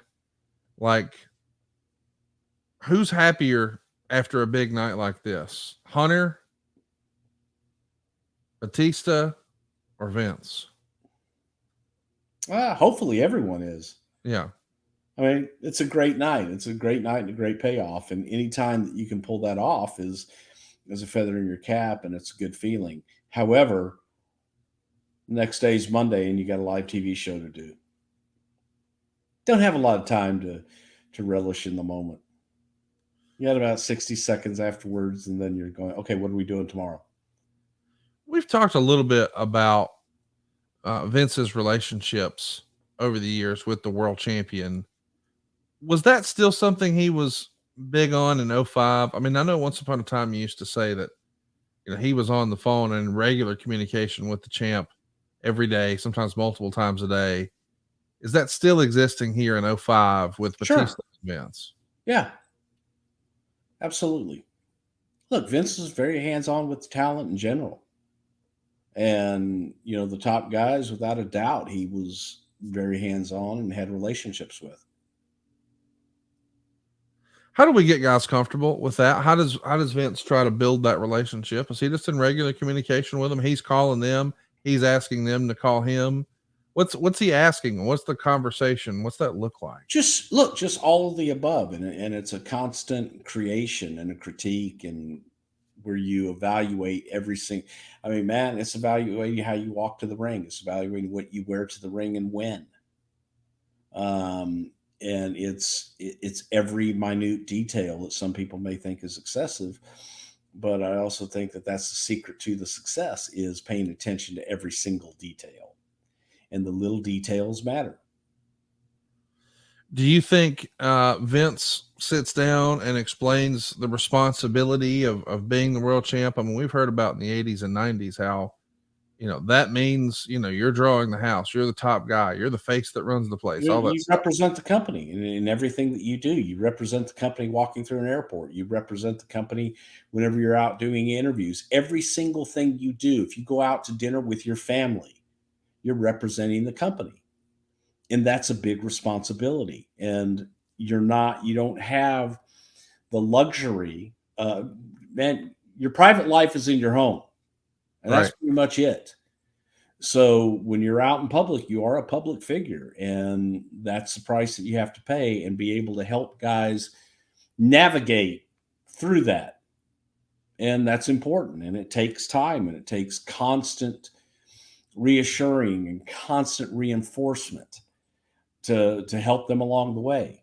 And it ain't easy. Some guys love it, some guys don't.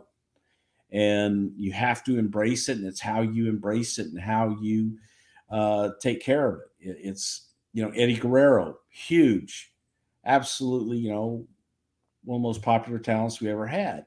And when Eddie turned heel, Eddie was like, I'm not signing autographs, I'm not being nice. It's like, no, Eddie, you're a star. You're a bigger star than you've ever been in your life. You have to embrace those. Somebody comes up to you for an autograph, it's because they are a fan. And it's because of what you did on TV that they now want your autograph. Don't be an asshole. Well, Triple H is going to be hooked up here with Batista for a little bit. We see them face off at Backlash on May 1st. Eventually, Batista is going to regain his title against Edge on May 23rd. He's going to be betrayed by Ric Flair, who helped Triple H viciously attack the champion as Triple H was challenging Batista to a Hell in a Cell match in Vengeance. And Flair had so far been still aligning himself with Batista even after the WrestleMania match against Triple H. So I guess you could argue by this point, Evolution is officially disbanded for good. Do you think listen, it's hard to argue with the sort of execution of what you guys did with Batista and Triple H, but do you think there was more steam left in that Evolution story, or had it run its course? I think for the time it had run its course, yes. I mean, that's just, we had done pretty much everything we could do. And in order for Batista to take it to the next level, he couldn't do that with everybody else. He needed to break away and make a clean break. Batista gets a win at Vengeance. And with this win, he becomes the first wrestler to ever pin Triple H in a Hell in a Cell match. In this Reign of Terror era, getting a win over Triple H was a big deal. But beating him in the Hell in a Cell, nobody had done it yet. That's a pretty big deal. And I guess you could argue that, The Undertaker helped make Mick Foley to the WWE audience, and maybe Mick Foley helped make Hunter to the WWE audience, and maybe The Rock helped him get to the next level. But it's actually Hunter who gets to pay it forward here for Batista. Hunter essentially made Batista. Did he not? I think so. Yeah. I think Dave had a lot of help along the ways, but I do think that his matches with Triple H after becoming champion, solidified that. But I think that you have to point to Ric Flair as well. Rick did good, bad, or indifferent. Rick showed Dave, on the road, man, and living life on the road, which isn't easy. Now, forget about, the party and everything, but it's little things that you're taught, riding in the car with Ric Flair. You're going to learn. If you have half of a brain, you're going to learn. And they all traveled together. They all ran together. So they were a true unit. And having that experience in your ear every night was invaluable to Dave. But now it was time for him to go on his own. He still had those guys. He's in the ring with them. So, that was what it was. But I think that was invaluable for him. Well, let's talk about what's next, because it is a bit of a head scratcher. The June 30th episode of SmackDown is where we would see Batista drafted to the Blue brand. Dave's going to show up and attack JBL when JBL was celebrating being crowned the inaugural SmackDown champion. And that leads to a match between the two at Great American Bash on July 24th. That one goes down in Buffalo. JBL would beat Batista by DQ. And I find this interesting because Batista had, on the way to WrestleMania this same year, been pretty critical of this brand. And now we're putting him on the brand. But more importantly than that, from a business standpoint, it felt like, not felt like, they did. Hunter and Dave drew the biggest numbers in WWE history at that point as far as the pay-per-view at WrestleMania. And it feels like they've been doing big numbers together on Raw. Why break it up? Or is it more a function of, let's see if we can sprinkle some of that dust on SmackDown? It's not break it up, it's shake it up. Okay. And again, you've got to shake it up sometimes. You've got to create a new environment, new atmosphere, new opponents, new playground. And that's what it was. Do you think perhaps Dave maybe spoke this into existence when he did that interview about SmackDown? No, that interview had nothing to do with him going to SmackDown. Do you remember how he took it, or who would have been the person who would have said, hey, here's what we're doing? Well, took it like anybody else. Okay. I'm working on Tuesday nights now. Yeah. That's what it was. All right. I mean, it's not for me. He's got all brand new opponents in a whole new environment. So that's an exciting challenge, and I think he took it well. Do you think when you make a move like that, you have a particular opponent lined up, or is it just, hey, this will be, as you like to say, a fresh paint of coat? We'll figure it out over there. No, it's all the above, but we did have him programmed with JBL. Yeah, and that was his opponent going in. Well, we know JBL's the top heel over there, so if you got a huge baby face, that makes sense. Did you see at that point, did you think maybe Batista and Undertaker could have been a top-level program for SmackDown? Sure. What would that have meant in your mind at this time after this big babyface run with Batista, that he would have been the heel again, or would that have made more sense at the time on paper, babyface versus babyface? I think that was then, an attraction. Yes. Okay. It's just looking at two huge stars colliding. We see something pretty interesting in August. There's a dark match. And how about this for a tag team affair for those folks? Batista's going to team up with John Cena and Hulk Hogan to take on JBL, Kurt Angle, and Shawn Michaels.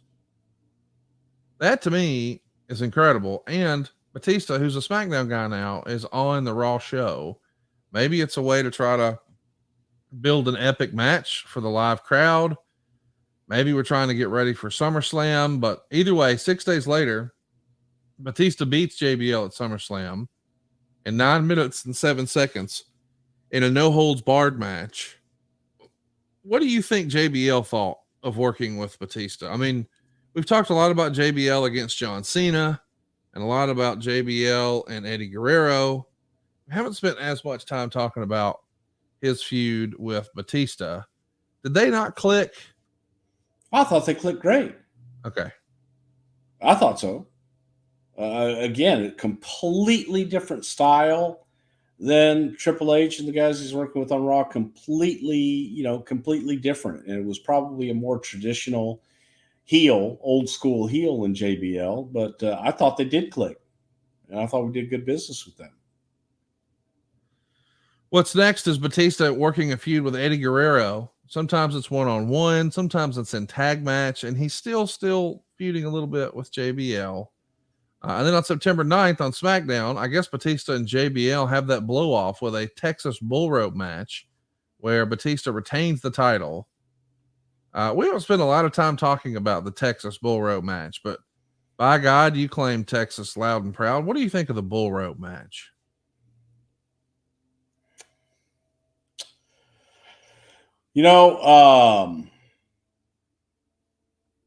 Back in my day, we had Wahoo McDaniel. And Wahoo McDaniel had the strap, Indian strap. And would talk about, the rawhide leather and strapping a man's back and the fact that, they're strapped together and couldn't get away. Then we had the Russian chain match, which first I saw was Boris Malenko in Houston, Texas. And it was actually in 1970, Wahoo versus Malenko in a Russian chain match was the first sellout at the Sam Houston Coliseum for Paul Bosch as a promoter. We got the picture hanging downstairs. Then, I think Dusty pretty much, made it popular all over the place. I know Hanson did it. I don't know that the Funks ever did it. Dusty sure as hell did it, and Hanson sure as hell did it. And a bull rope has a bell on it. And the idea with Texas bull rope, same scenario, but you had that weapon in the middle, which was the bell that you would use as a weapon that was legal in a match. And, a lot of different ways to do a bull rope match. You can do traditional, just have the bull rope. You pin somebody, you can touch all four corners and different things like that. A lot of guys did it a lot of different ways, but it was always an interesting, God bless Texas, to have yourself a bull rope match. And the dream made it. Listen, baby, gonna get you. I'm gonna take this bull. I'm gonna take this bell right here, and I'm gonna say hello to your head with a ring-a-ling-a-ling. Hello, head. And you're gonna be the blood gonna be flowing on down your face as I look at you, and I'm gonna take that bell and I'm gonna ring-a-ling just one more time. But it's a Texas thing. You got to come from Texas, man. You got to ride a bull. We rode bulls as kids growing up. You go find a bull in the yard and go ride him. It's bull riding. Take your little, but you got to have a bell. That way you know where the bull is. What? Oh, I know you've never ridden a bull. Well, no, I have not. That's all fair. right, because you're not from Texas. No. Yeah, So, that's the reason. That's the reason. That's the reason right there. Yes. All these champion bull riders are from Texas. I did not know that. Well, my God, that's what it is. If Dave Meltzer can say all that shit, Oh, I can say, stop my it. God, every champion bull rider is from Texas. They have to be. That's where bulls live, and that's where they make the bells, and that's where you get the rope, and then you pull each other around, and you go ding-a-ling-a-ling-a-ling on your head. Hello, head, ding-a-ling-a-ling. It's a bull rope match. That's what's important about it. You got to have the bell. The bell is important. Otherwise, it should be a rope match. A bull rope match that's been around a bull, that makes it special. That makes it special. Because it's a rope with a bell that's been around a bull. Therefore, it's a bull rope. Then you tie each other together and you have a match, making it a bull rope match. If you will. If you will. Everybody understands this. I think you don't, because you're from Alabama. You don't understand the bull ropes. I don't know what y'all ride in Alabama. But there ain't no bulls. Bulls live in Texas. And we ride them. Just for fun. Football season is back, and you know what that means. Touchdown dances, Sunday tailgates, and epic fantasy shutdowns. But, fellas, let's not forget the real MVP of this season. And no, it's not the American Dream Dusty Rhodes. It's the all-new Beard Hedger Pro Kit by Manscaped, your ultimate luxury beard grooming experience. This kit, man, it's your secret weapon for staying sharp on and off the field. Don't fumble this opportunity. Head to manscaped.com and elevate your grooming game with the Beard Hedger Pro Kit. Join the 9 million men worldwide who trust Manscaped. You heard that right, 9 million men, or 109 MetLife stadiums. So go to manscaped.com and get 20% off plus free shipping with our code STW. You see, the Beard Hedger Pro Kit is a grooming powerhouse built for both precision and style, just like your favorite quarterback, Bryce Young or Tua. The kit tackles beard touch-ups effortlessly, ensuring you're always prepped for the next play. Plus, it has a compact design for easy portability. How about this cordless trimmer, dude? It's got 20 different hair cutting lengths with just one guard. That means you don't need a messy junk drawer full of all the extra add-ons. You don't need face grooming to be hard. You need 20 different beard lengths with just one guard. It's also waterproof, so you don't have to clog up all that hair in the sink. And how about that titanium coated T-blade? It's tough on hair, but smooth on your face, baby. It's the Beard Hedger Pro Kit. It is your go-to teammate for maintaining a sharp and polished beard, whether you're on the field, in the office, or anywhere in between. We should also mention that after you groom that facial turf, how about the Manscaped liquid formulations? They'll show you some love. We're talking beard shampoo, beard conditioner, beard oil, and beard balm. They're all the keys to feeling victorious, taking your beard game to the next level this year. Why not get 20% off plus free shipping with our code STW at manscaped.com? That's 20% off and free shipping with the code STW at manscaped.com.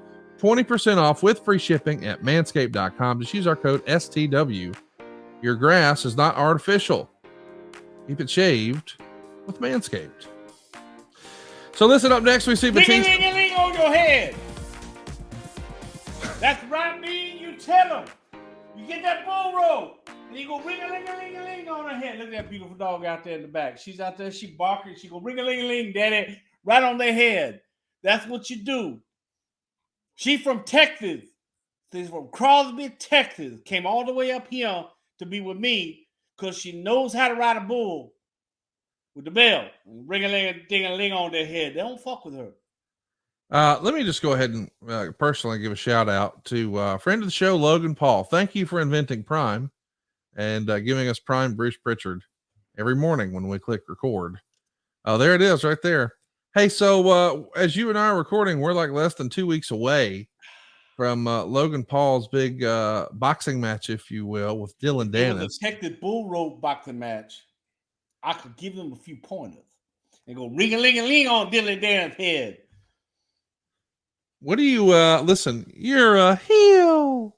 What do you think of Dylan Dennis and his heel persona on the way to this fight and the way he's chosen to promote it? Because, boy, it feels like for it to be the secondary match on the pay-per-view, it feels more like the headliner now. I think there's probably 5x the interest in Logan Paul and Dylan Dennis as there is Fury and KSI. What do you think of Dylan Dennis as a heel? Say again. I said, oh, there's a fight? Right. There's another fight besides that one? Too far? Yeah. Well, look, man, I'm not a big fan of promoting that. I may not be there, folks. I don't think he said he's not going to be there. there. He says, I may not make the fight, folks. I don't know, So just not crazy about that, but. Yeah, that's what I would call less than ideal. Yeah. I hope that my good, close personal friend Logan Paul whoops some ass, and I think he will. If that fight actually happens, I think that Logan will whoop his ass. I sure hope he does. Well, if we know those that only know, one side of Logan Paul, I'll tell you this, and I know he'll probably hate me for saying this, but he's extremely talented and really, really fine young man. Very bright, and I found him to be a great human being. He'll probably hate me for saying that, but he really is. And I hope he beats that. Yeah, but he's a good heel. He's a good dude. Have you met Dylan Dennis? I know he's a big wrestling fan. Have not. Yeah. Well, he's got the smack talk down. I'll tell you he that. Does. Yeah. Well, let's talk a little smack about Batista here. We see him teaming with Eddie Guerrero, taking on the Legion of Doom. That's Road Warrior Animal and Heidenreich, losing by DQ on September. Did you cover your face on Heidenreich? Oh, God. No, that whole team, but yeah, John is Alabama Doink. Were you there for that? We watched it together. At the convention, the convention in Orlando when he slapped Alabama Doink. No. At the table. No. Oh my God. Yeah. Heidenreich just slapped the shit out of him, threw him across the table, was beating the shit out of him. And then it was kind of across the aisle from me, but down a few tables. And then out of the blue came over and just apologized to me. I'm like, what are you apologizing for? Because fucking guy owes me money. He's a piece of shit. I'm gonna kill him. Like, I just didn't mean to do that in front of you guys. I don't care as long as you don't hit me. As long as you don't hit me. Yeah. It's a very Bruce sentence. Yeah. Well, the yellow demons. Golden Corral. Good God.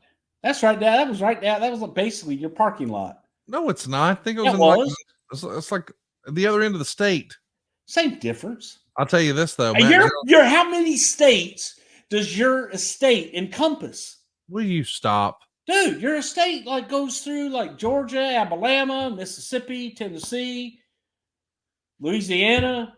It skips over like Arkansas and shit. But It's not even 3 acres. I'm just saying. Connie. Will you stop? The one wing of the house is 3 acres. So this is all getting us ready for No Mercy, October 9th. Batista is going to retain his title over Eddie Guerrero, 18 minutes and 42 seconds. And about a month later, we would see WWE on their own website report that the World Heavyweight Champion Batista injured his back at the SmackDown television taping in Indianapolis. And then he would wind up traveling to Birmingham to see your old pal, Dr. James Andrews. And while he's meeting with Dr. Andrews, he is faced with a decision. How do you treat this injury? You could rehab the back or you could opt for surgery. If he goes with surgery, he could be out of the ring for as long as 3 months. And at the time, it said that he hasn't made a decision yet. But of course, we're trying to get ready for Survivor Series, so he's going to be at Raw no matter what. We've heard a lot about Dr. James Andrews. Do you know how he got the WWE gig? I know he's the guy who famously put Bo Jackson back together, but who was the first guy you remember saying, man, I got this guy in Birmingham? He was best orthopedic surgeon in the world. Mm-hmm. That's how. I mean, you know, the best shoulder guy, Dr. Jeff Dugas, who works with Andrews. He's like just a miracle worker, but they're the best in the industry. They are the absolute best. And the guy that did my shoulder, Dugas told me, Dugas offered to do my shoulder, and he said, he goes, if I was going to have somebody do my shoulder, meaning his shoulder, and got me hooked up with the doctor that, you know, did my shoulder, was absolutely, I can do this, I can do that, all that stuff, you know, but now I got this one to get surgerated on. An opposurgeration over here. I'm sorry, did you say surgerated? An opposurgeration. Okay. Yeah. All right. Can you just quickly, real fast, can you just spell that for me? Opposurgeration. Yeah. I'm ready. Opposurgeration. Okay. All right. Okay. That's close enough, I guess. Oh, yeah, you're from Alabama. So listen, he's well, hurt. Let's go back. Hang on. Wait. Let's come back to the one-on-one match with Eddie and Batista. Okay. I was in Houston, Texas. Okay. I'm sitting up in the audience. And there's 2 guys behind me. And they're doing the face-off with Eddie and Batista. The referee's giving them instructions, pre-match instructions. Don't pull the hair. Don't pull the trunks. Keep your fists open. And one guy says to his friend, he says, so wait a minute. You mean to tell me that little guy in there was the world heavyweight champion? The guy sitting next to him says, hey, if this were real, that little guy, talking about Eddie Guerrero, would kick that big guy's ass. That's what I mean about finding your inner asshole and believing it, being selfish. That's what Eddie Guerrero did. Eddie was selfish about how he was portrayed. He made people fight. You wanted to beat Eddie, you had to beat him. If you were going to be in a fight with Eddie, you were going to be in a fight with Eddie. And I think Eddie helped Batista tremendously here as well. And that was, you know, but I'll never forget that night, just the 2 guys talking. Had no idea who I was. And it was just, I was sitting up there with my family for that match just to hear the entrances and stuff and heard these guys talking. Oh, it was great.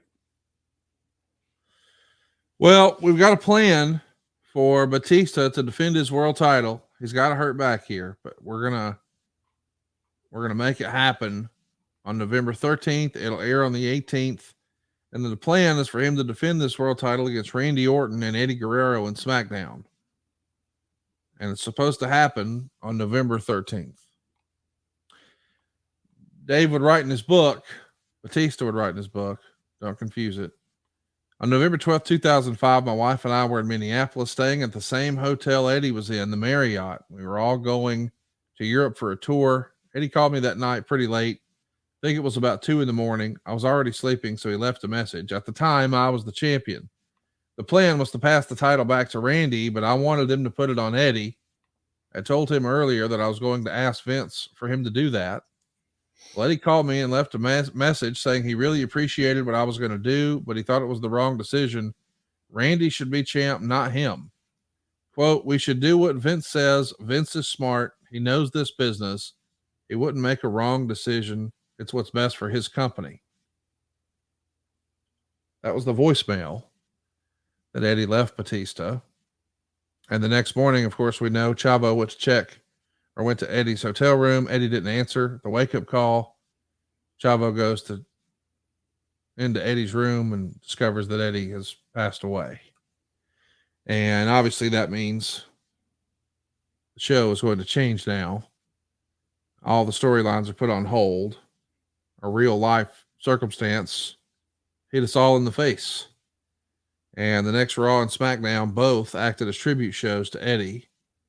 And we've talked about Eddie's death before on the show. We don't have to get into it here today, but I have to admit, I didn't really know that about the voicemail to Batista until we started doing research for this show.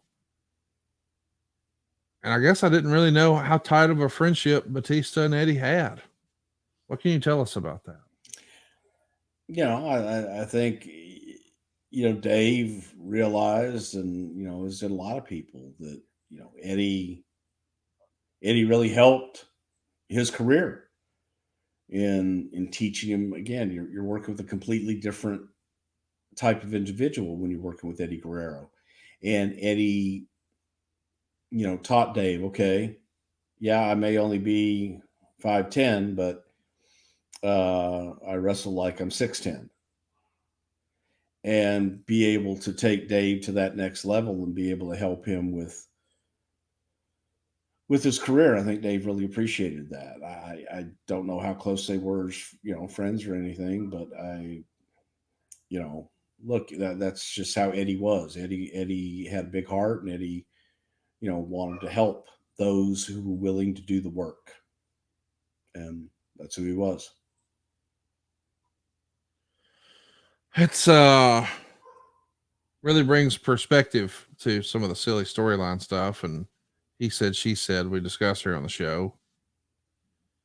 By November 27th, things are back to normal, I guess, as much as they can be. Everybody's obviously still emotional, but we got a Survivor Series here with Team SmackDown, Batista, JBL, Bobby Lashley, and Rey Mysterio taking on Team Raw. Trying some young upstarts on that side too. Carlito, Chris Masters, Kane, Shawn Michaels, and the Big Show. In the match, Batista would eliminate Kane in 11 minutes and 15 seconds, but surprisingly be eliminated by Big Show less than a minute later. And we know that Batista's going to go on to have surgery on that injured back, but he's back in early December. And on the December 2nd episode of Raw, Batista saves Rey Mysterio from an attack by Big Show and Kane. And the feud between the two teams keeps going. Along the way, Batista's teaming up with Rey to defeat Eminem, Mercury, and Nitro to win the WWE Tag Team titles on the December 13th SmackDown in a match dedicated to Eddie Guerrero. And this sets up a non-title match at Armageddon, won by Kane and Show. But at the end of the month, Batista and Rey lose the tag straps back to Eminem. We didn't see things like this happen very often, where a guy fresh off being the world champ is now a tag champ. It's happened before, but it wasn't common. Are we trying to bring Rey up and get him ready? Is that the storytelling device we're using here? Or what's the thinking in, hey, let's slide him in a tag team? Or is it simply a function of, dude, he's got a hurt back. Let's let somebody else take some of the stress off. Yeah, protect him. Yeah. I mean, it's an easy way to protect somebody in a tag team match because they're only doing half the work. Right. So you can hide him and protect him, and it just elongates everything. Eminem are going to help get the titles back with a little help from Mark Henry. Mark Henry's attacking Batista, so that's going to set up a feud between them. And on January 8th in 2006, they're in New York at a house show, and this time disaster strikes, and it's going to force him to surrender the World Heavyweight title. Batista wrote about this in his book, and boy, he didn't pull a lot of punches. On January 8th, 2006, I was doing a house show with Mark Henry, and at some point he set me up for a move I think he calls the chocolate mousse or however the hell you say or spell that. I don't know whether it's a dessert or a big deer or something you do to your hair, maybe all three. Anyway, he did it without telling me. I never saw it coming because I had my back to him. I trusted him. Maybe that was a mistake on my part. Mark had been out for a while, and I'm positive he hadn't done that move since he'd been back, which to me, he shouldn't have done it then. If I would have known he was going to do it, I would have said, no way. I wouldn't have let him experiment on me, certainly not in that situation at a house show. He hit me with his full body weight. He slammed me to the canvas, and my arm exploded. It took the entire weight of the move, tearing my triceps, the same one that I'd injured before. It was obvious that I was in a lot of pain, but we kept going. Mark hit me with the ring bell, and the ref called it a DQ. He left the ring, and I was kind of recovering. Then they had Mark come back down, and I picked up everything I could and hit him, just so I'd be leaving with the crowd cheering. I think the first thing I hit him with was the belt. Then I picked up the stairs and hit him with the stairs. I was running on pure adrenaline, even though my arm was hanging off of my shoulder. I still picked up the stairs, and I was hurting and mad. I didn't hurt him with the stairs or anything else, of course, but I couldn't tell you how upset I was. We were getting ready for the Royal Rumble and heading into WrestleMania, and I was holding the title. I felt he was completely reckless. We tried to give our best in all our matches, but he took me out for a long time. He took a lot of money out of my pocket, a lot of money away from my family, and the injury took a lot of money, I believe, out of the company. I still, to this day, can't figure out what he was thinking. It's rare we hear guys talk like this in their books. It feels like a lot of times those are just PR things. This feels like his real feelings. What do you remember about this injury and the way Batista felt about Mark Henry at the time? I don't really.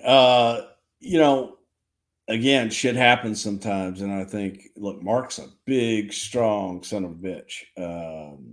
Scary strong. Mark Henry picked me up straight armed and just moved me like I was a piece of paper. So Mark's extremely strong. I don't know that Mark even understands how strong he is at times, but I don't know what happened in the match. And like I said, things happen sometimes. And sometimes if guys haven't taken a move before or done something, that's probably something they should know is coming. But not being in the match, I have no idea, what happened. And I don't really remember it. Some of them I specifically remember. We talked about the Dudley deal earlier with Randy and Dave, and I remember that. So I say it was an accident. On this, I don't really remember it. So to speak to it and or specifically say what happened, do I remember Dave being pissed and Mark? Yeah, I do.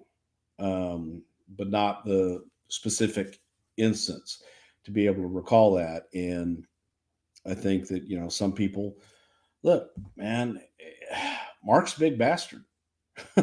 He just is. And to be clear, I know we've said it, but we should say it again.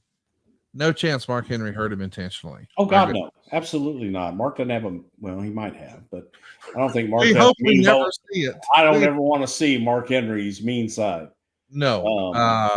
He's a great guy, a friend of the show. We think a lot of Mark, but that's what Dave wrote at the time, and that's how he felt at the time. Right. But accidents happen. What I want to be careful about here is I don't want, when this conversation is recapped and discussed and digested and chopped up online, that people think that anybody thinks Mark Henry ever hurt anyone intentionally. Because, by the way, if he wanted to, he could hurt. Oh my God! Hey, if Mark wanted to hurt you intentionally, you'd be hurt intentionally. You're going to get hurt. But Mark Henry's one of those guys that I don't know ever found his inner asshole. Thank God.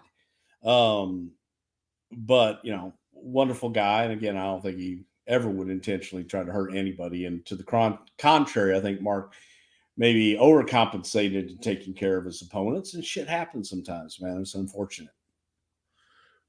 Do you know if they ever patch things up?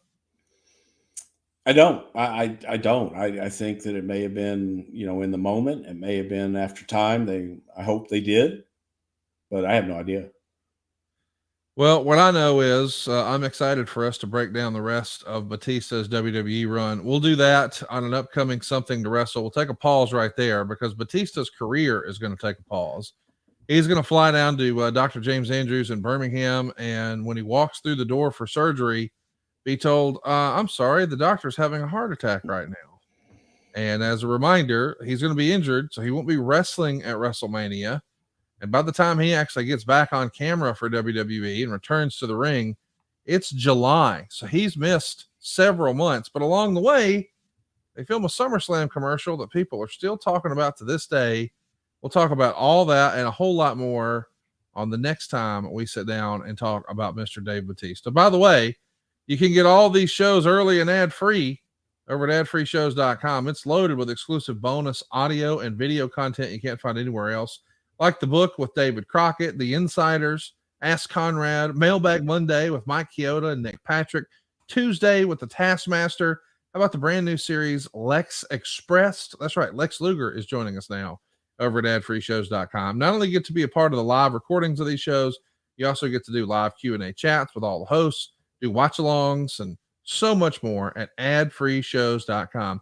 By the way, if your business targets men 25 to 54 years old, there's no better place to advertise than right here with us on Something to Wrestle. Go to advertisewithbruce.com to find out how affordable it can be. I would also love to have your support on our YouTube channel. That's the easiest and cheapest and best way to support the show. It's somethingtowrestle.com. Check it out if you haven't already, somethingtowrestle.com. Pretty active on social media as well, at Prichard Show on Twitter and Instagram, Something to Wrestle over on Facebook. And lots of new swag available for you at somethingtowrestleshirts.com.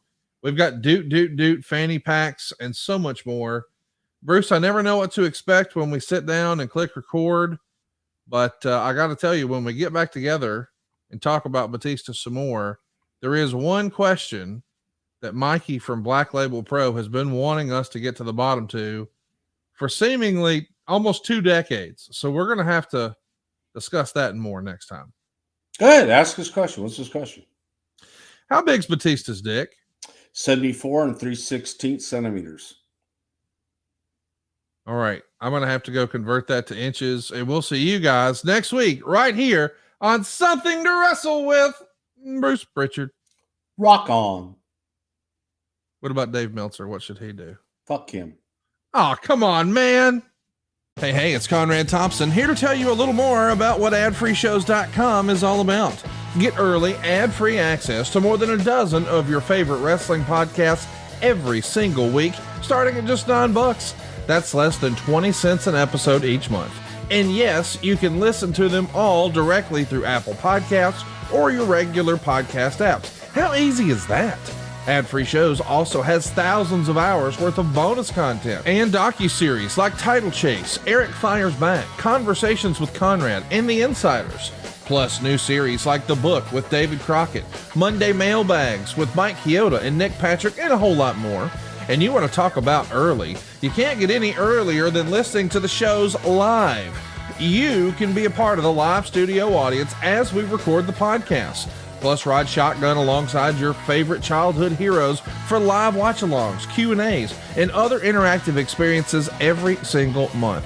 Come on now, see for yourself what thousands of other wrestling fans from around the world have discovered, that adfreeshows.com is the best value in wrestling. Check it out today, and hey, when you do, the first week is completely free. adfreeshows.com.